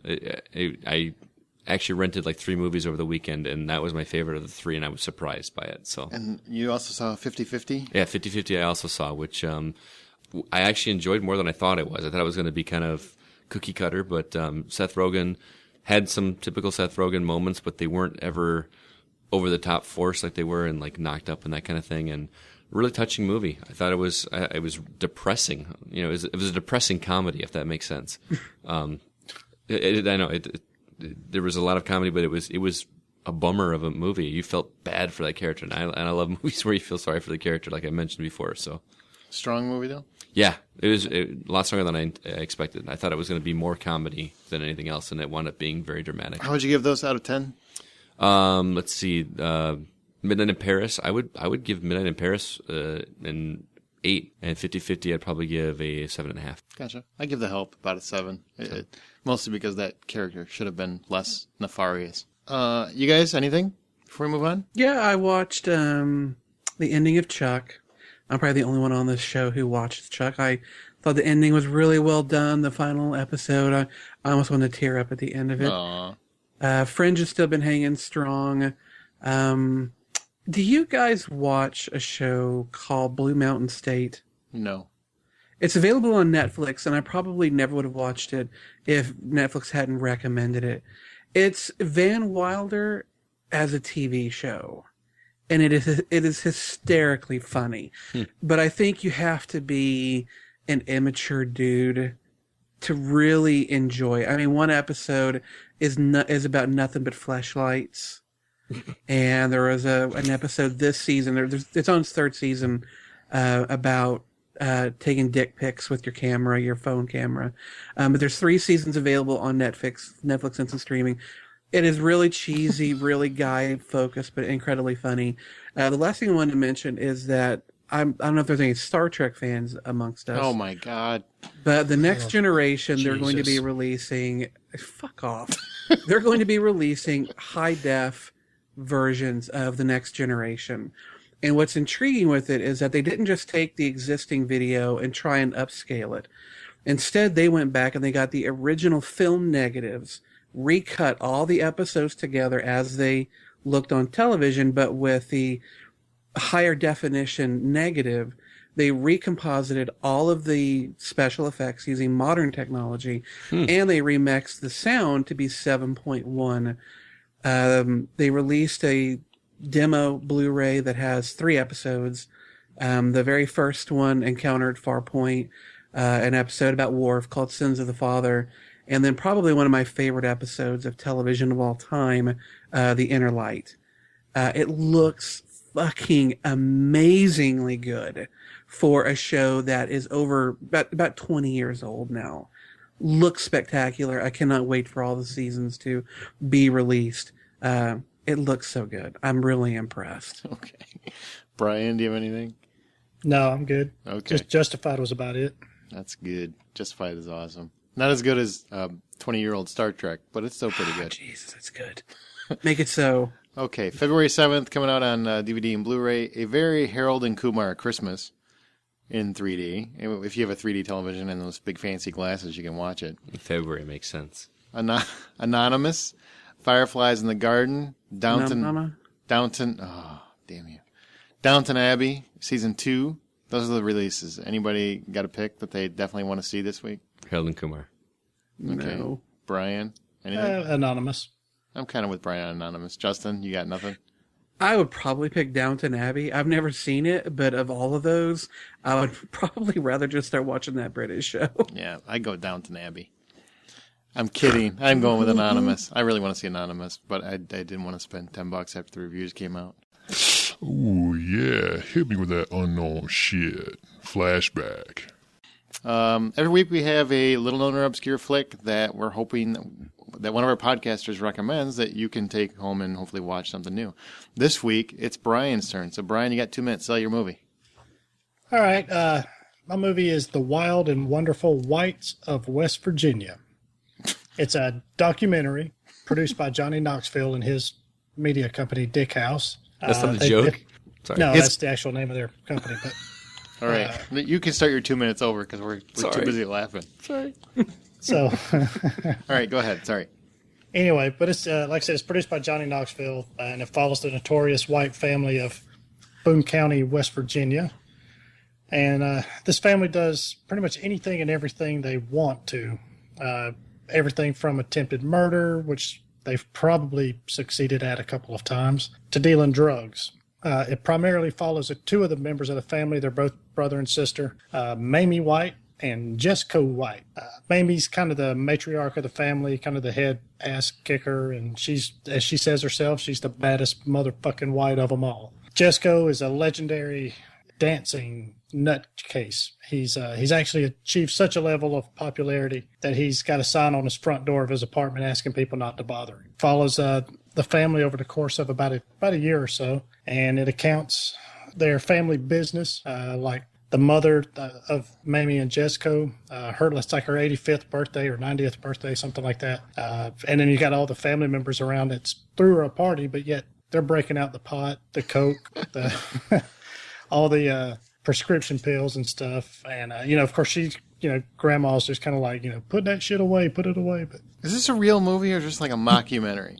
No, this is an actual documentary on these people. Holy shit. And that's what is so good about this, you can't turn away, because you can't believe that these people are just that brazen and that open with everything they do. Really? And yeah, it kind of goes through their family tree. It introduces you to a number of the family, brothers and sisters and uncles and nephews and kids and grandkids and stuff.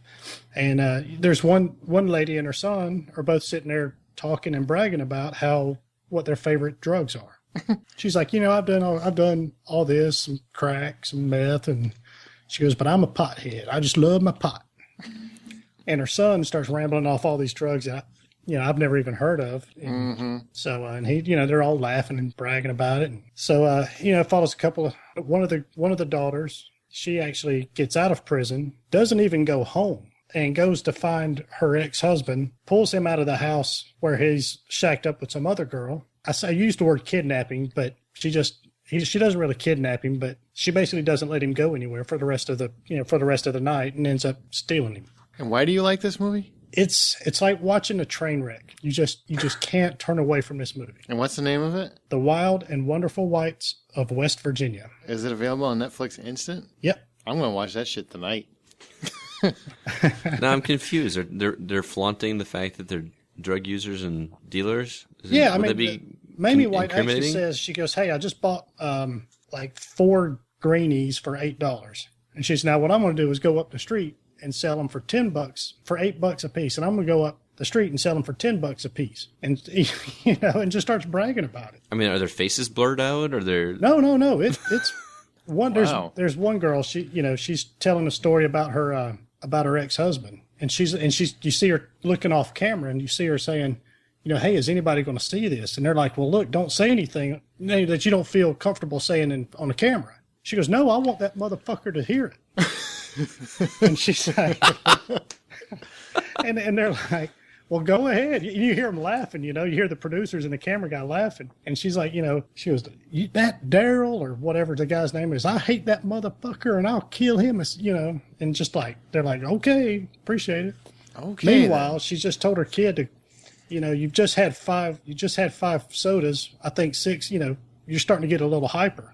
And it cuts to the kid, he's literally bouncing off the walls. He's doing somersaults in his bed and literally bouncing off the walls. So, okay. And what's the name of this one again? The Wild and Wonderful Whites of West Virginia. Fuck. Okay, well that's Brian's recommendation for the week. If you can write that title down. I'll tell you, my dad, who I don't even think he likes movies, asked me the other day, have you seen this movie? I said, yeah.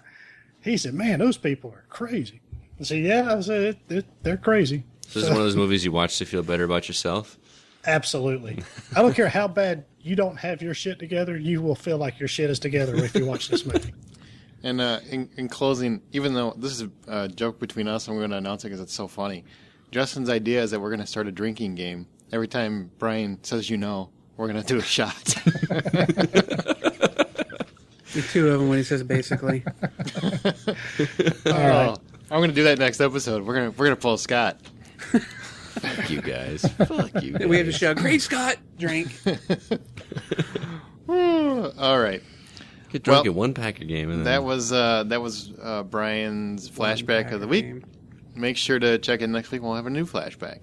Right now we're going to go into From the Outside In, which we're going to try to keep to under 15 minutes, Justin. So if we could... I'll keep it short. Okay. Not much talk point. Calling me out. The film scores is what we're going to talk about this week. We're each going to name a film where a score basically, and we're talking film score, we're not talking soundtrack. A lot of people get these two confused, so I will explain what the difference is. A soundtrack is where you have a collection of songs that play throughout a film. A lot of times soundtracks are done to illustrate nostalgia. Don't wanna miss a thing. Exactly. You want to illustrate a feeling through music and words. A score is just the music. It's just instrumental. A good example of a great score that I can think of just off the top of my head would be Dark Knight. Many people just know the score. Star Wars, obviously, is another one that people just know the score. Indiana Jones theme, that's the score. When you watch The Breakfast Club and you're hearing all, "Don't you forget about," that's a soundtrack. So now you know the difference.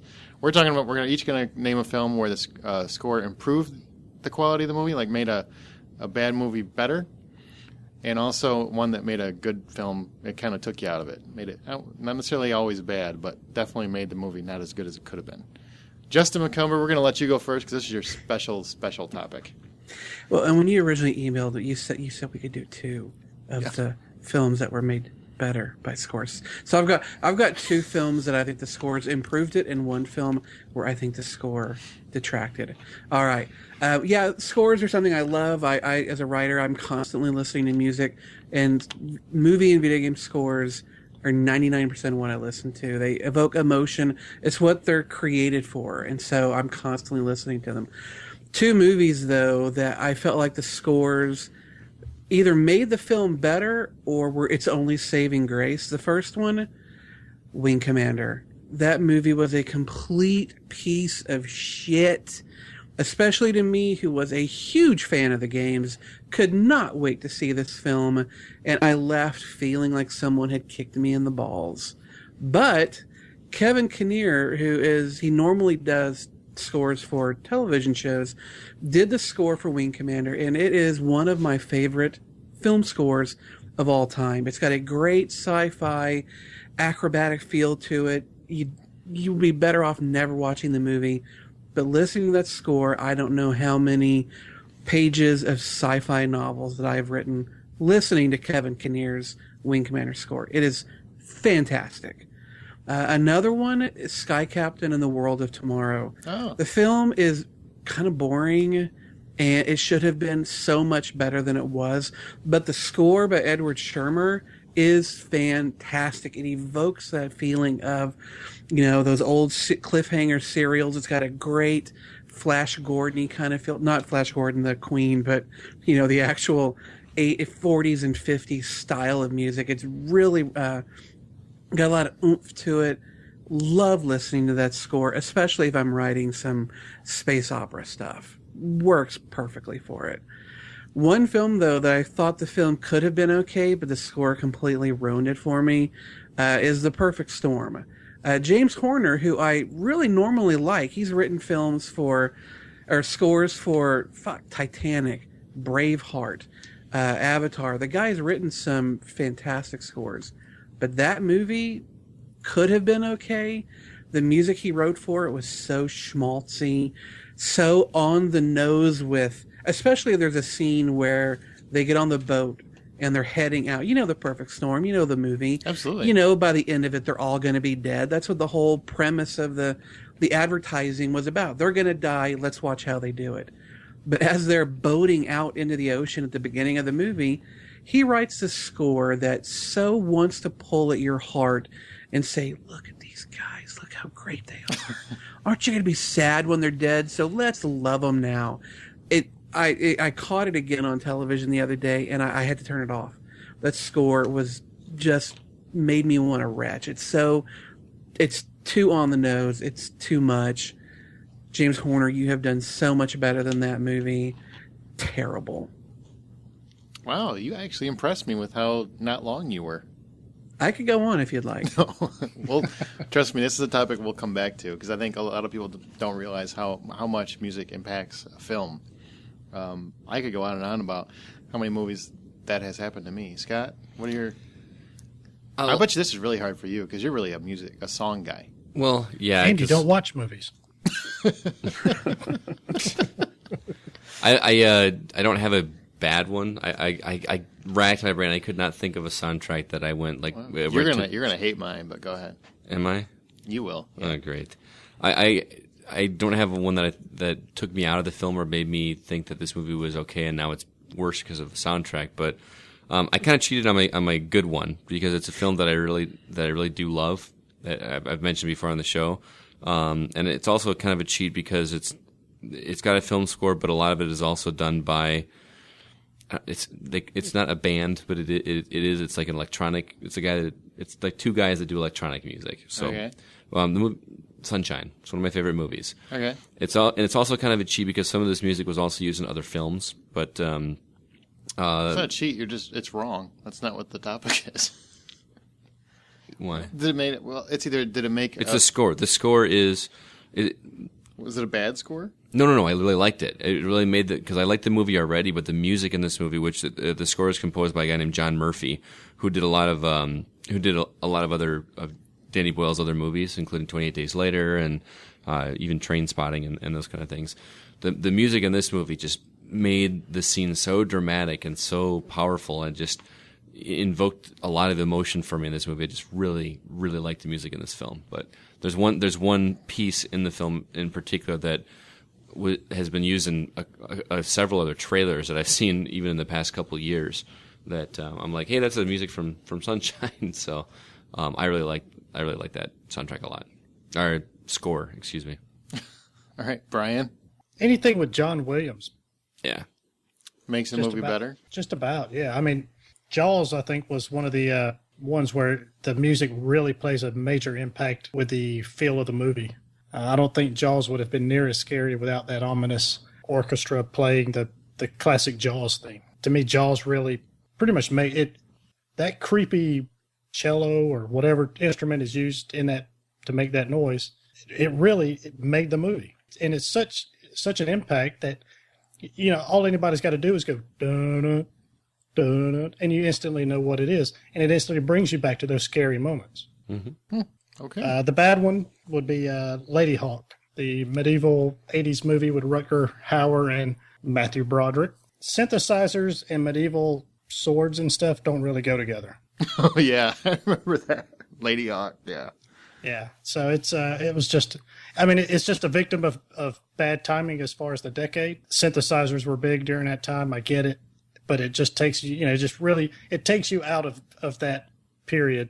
Swords and sword fighting and medieval castles and knights and all that stuff. And then all of a sudden you hear crazy synthesizers. It's like, I think Alan Parsons Project, I believe, did the music for it? The score for it. So it's distracting. And that's, you don't want the music to do that. That would be my bad one.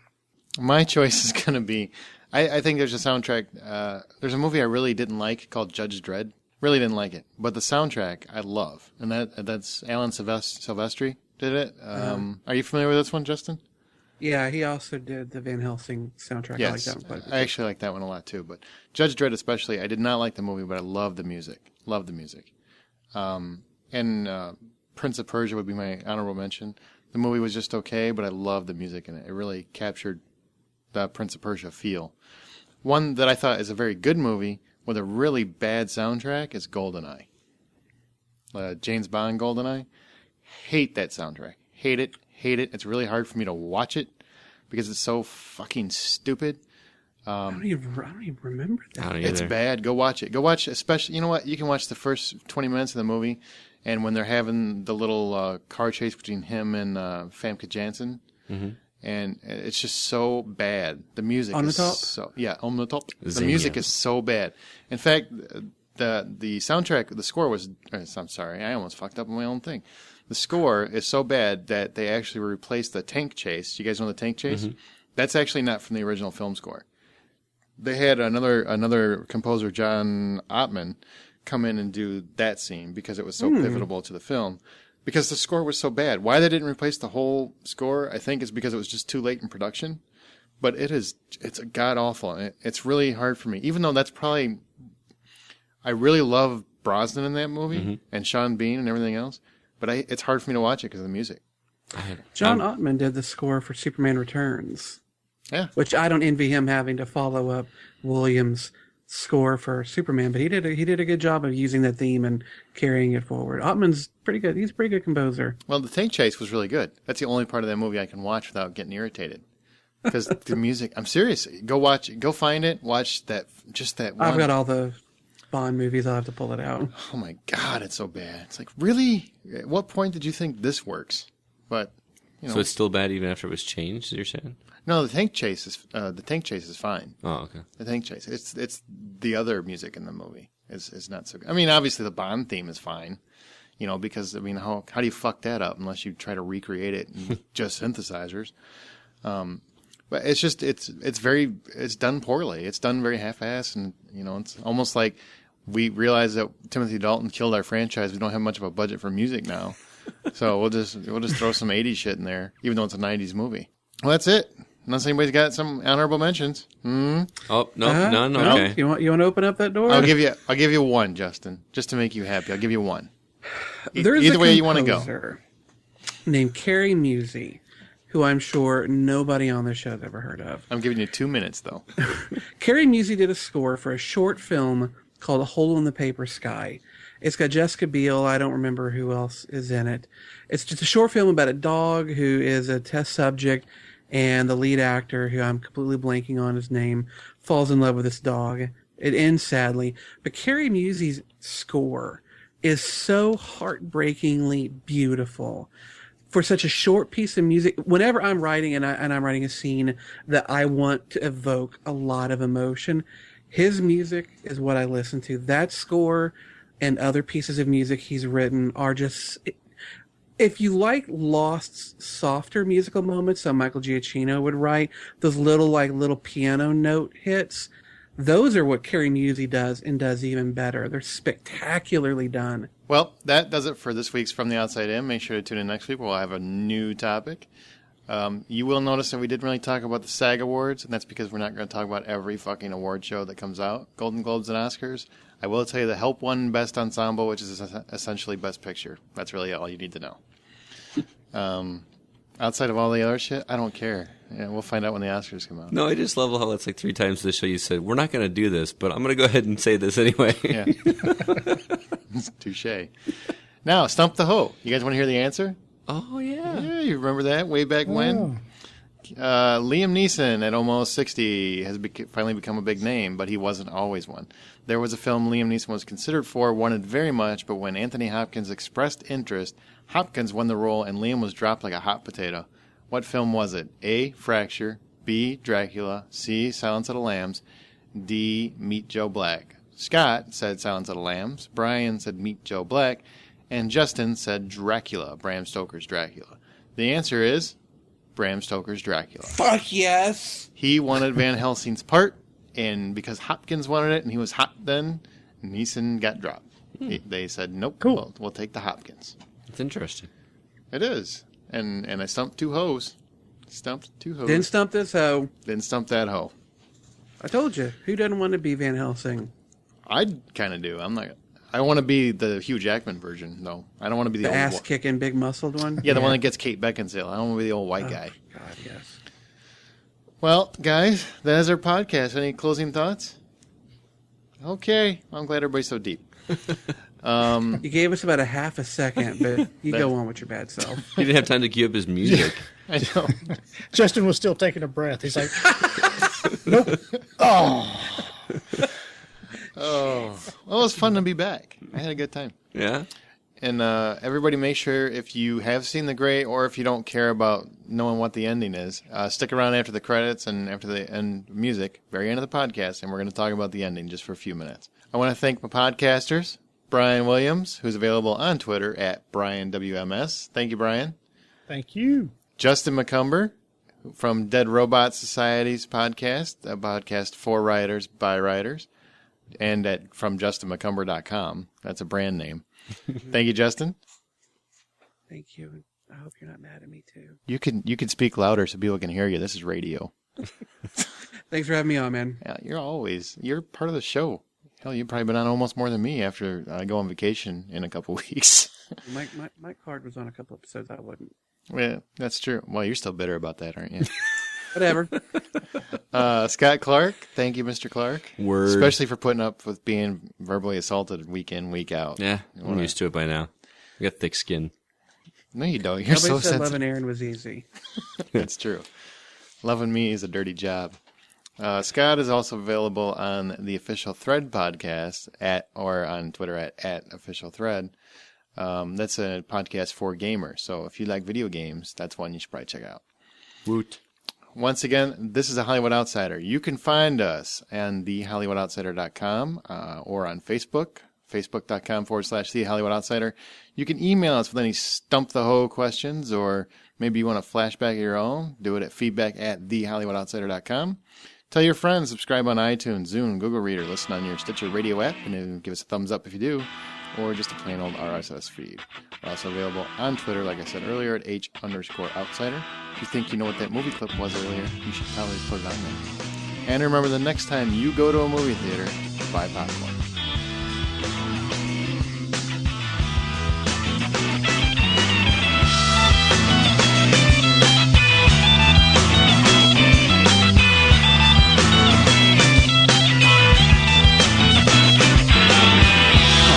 Decision for me letting you go. No time to visit, I just wanna go home. And you're unable to understand that I'm doing the best I can. And all I know is all I'd rather be home. I'd rather be home. I'd rather be home.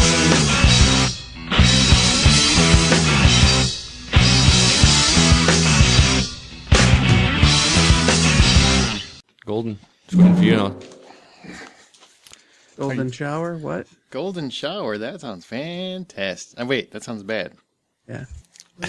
Because So I my got third one a for the full day. tank if that's what you need. Brian said it'd be my third one for the day. You're welcome. Did you tell them to change? What? Did you tell them to change? You said you were going to drop something, but you didn't say what you're going to drop. Well, when you don't hear it, you'll know that was it. All right.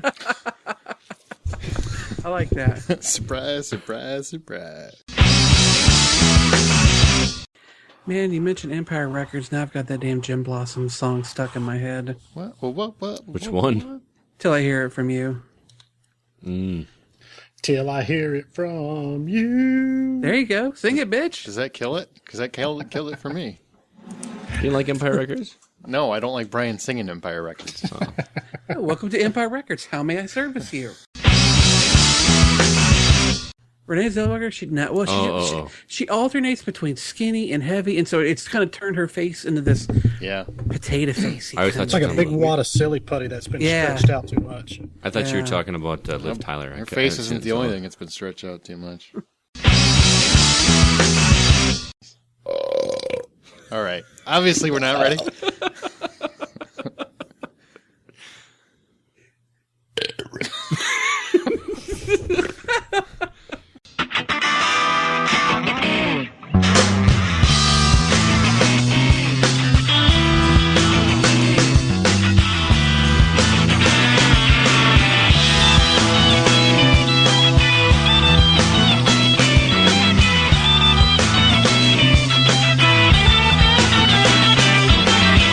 Hard not decision for me letting you go.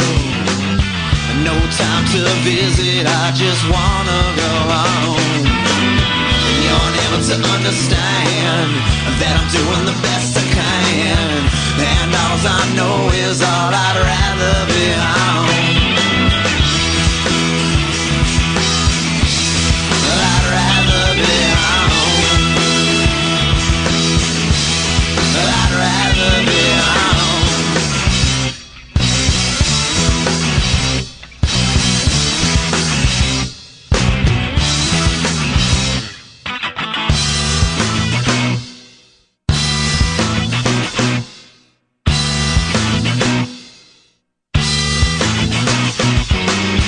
You said my love is blind, I just gotta clear my mind. And all I know is all I'd rather be home. You said I brought the pain, I just get it out of mine. And all I know is all I'd rather be home. I'd rather be home. I'd just rather be home.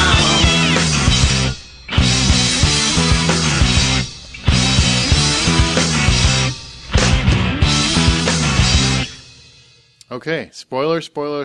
We are talking about the Gray ending. So if you're just tuning in, we are going to talk about the end of the movie. If you're listening to this and you haven't seen the Gray and you don't like the ending spoiled, you probably should just go away. If you have seen it, then we're going to talk about it. Apparently, the ending is polarizing people because, okay, last chance. We're not giving any more chances. Liam Neeson's character in the trailer, obviously, he wraps his knuckles up with broken glass and then lunges toward the wolf. They very much make it seem like there's going to be an end fight against the wolf. Fair enough? Mm-hmm. Okay. Yep. And Scott and Brian are both still here too. But in the film, obviously, if you've seen it, he basically wraps his fingers up, looks at the wolf, and then gets a growly look in his face like he's going to leap, and then we get credits. Oh, you hear the poem, though, too. Yeah, we hear the poem. He does the poem. And then we get fade to black and credits, and then you get the end scene at the very end where you see the wolf, breathing and Liam's head resting against the wolf. That's really all you see. It's very quick. It's like, 2 seconds? Roughly? Yeah. But apparently that's polarizing audiences because they're pissed because they go in there and they want to see Liam and the wolf smack it down. I like the ending, but I can understand the hate for that because part of the reason I wanted to see this movie was to see that fight between Liam Neeson and the wolf with him got broken, airline bottles taped to his hand. That was like what sold the trailer on me. Like, oh, this is going to be awesome. And for that just to be the final cut just seems like a kind of a big middle finger. But I like the way they ended it. Why did you like the way they ended it?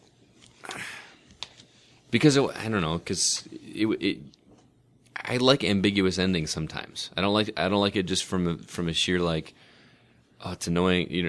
Or people that want it to be just to be different. This one didn't feel like it was different because you kind of it felt satisfying to me, and I can't nail down exactly why, but I enjoyed it. I thought it was just enough to keep me like, wow, that was cool. Brian, did you like it? Yeah, I liked it a lot. It was just a fitting ending to the way that movie was. Mm-hmm. You just trudge along and trudge along and trudge along, and I think it just would have been it just would have wrapped it up a little too nicely if all of a sudden you see this 3 or 4 minute fight with a wolf, and I think it really would have been anticlimactic. And I just, and then if you wrap it up and, he wins, and of course a helicopter comes down and rescues him, something like that. I mean, I think it would have been a very forgettable movie if they had done it like that. Okay, now here's my question, and I'll go into what I heard, but I want to hear what you guys' reaction was. Brian, you first. From what you saw, what's your impression of how the film ended? Like, in your head, how did it end? Now, are we including the little nugget at the end of the include the after the outtake, everything that's in the movie? How did you conclude that it ends? Confused.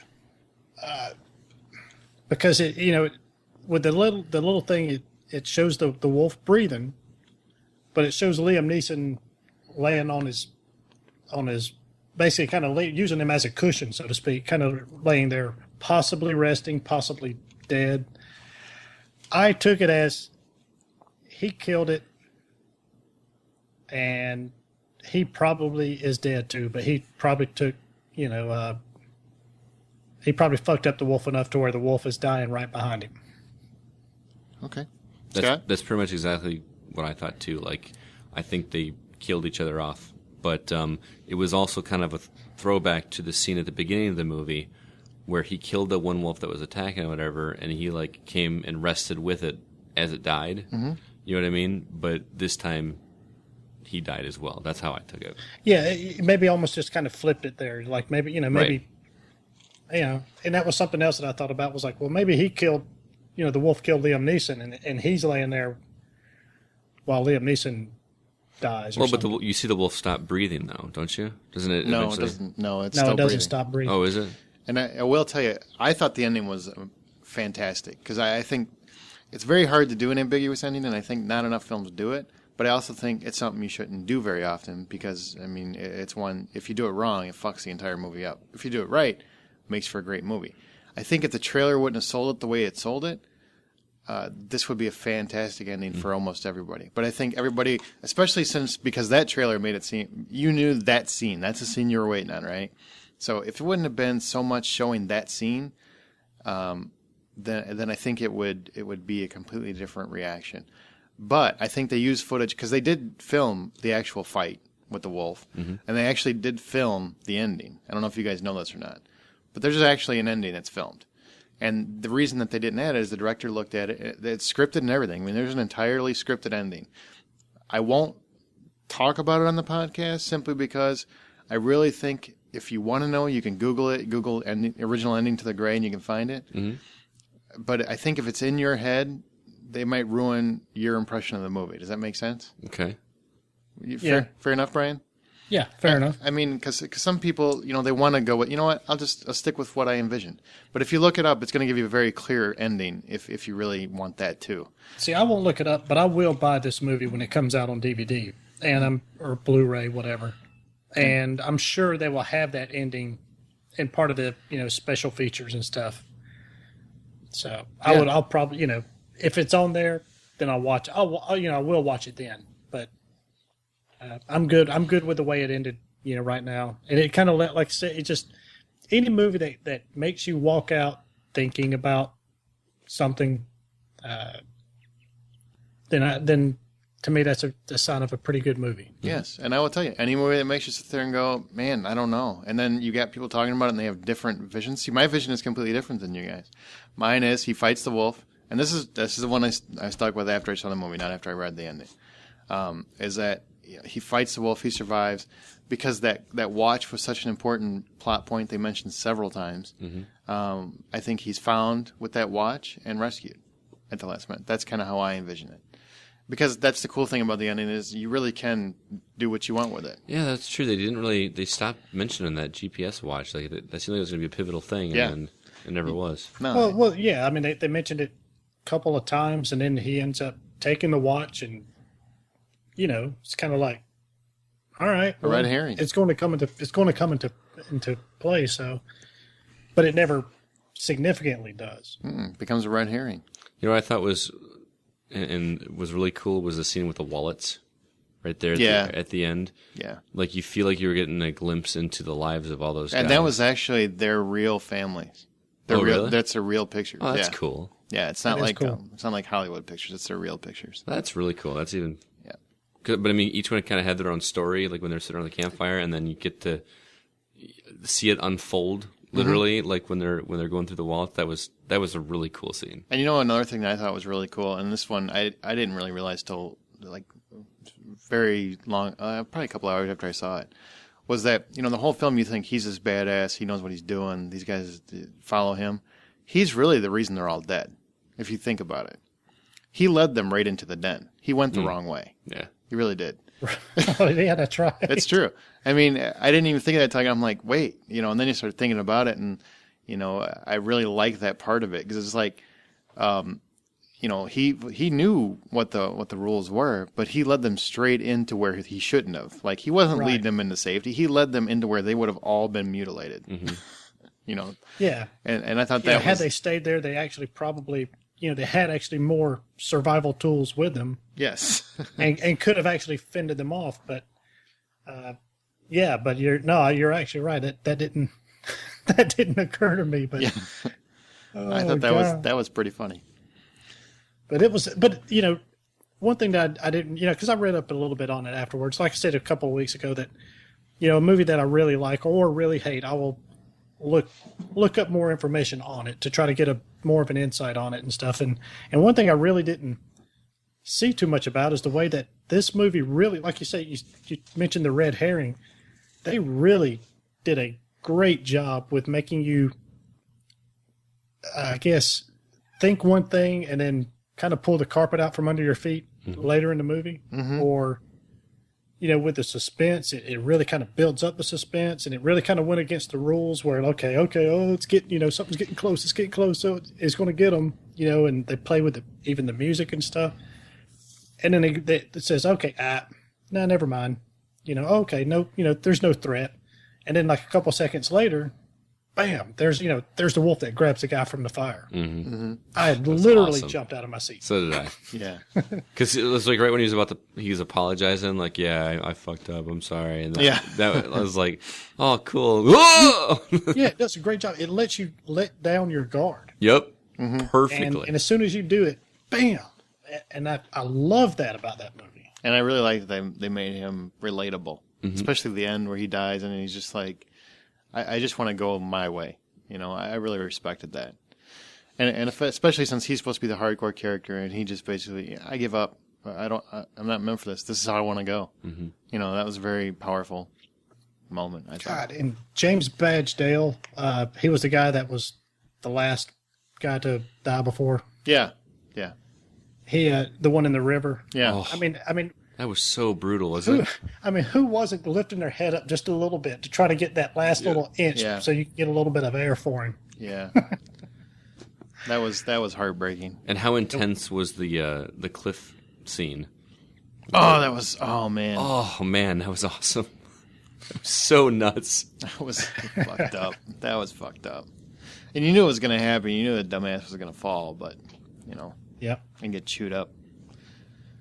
Well, that's our little capper on the gray ending. So if you haven't checked it out, well, why would you now? You can, But if you have, let us know what your thoughts are. Just don't make it public. Send us an email. Yeah, don't post that on Facebook. Yeah, don't post that on Facebook. That would be rude. All right. Well, that's it. Thanks for the Hollywood Outsider for listening.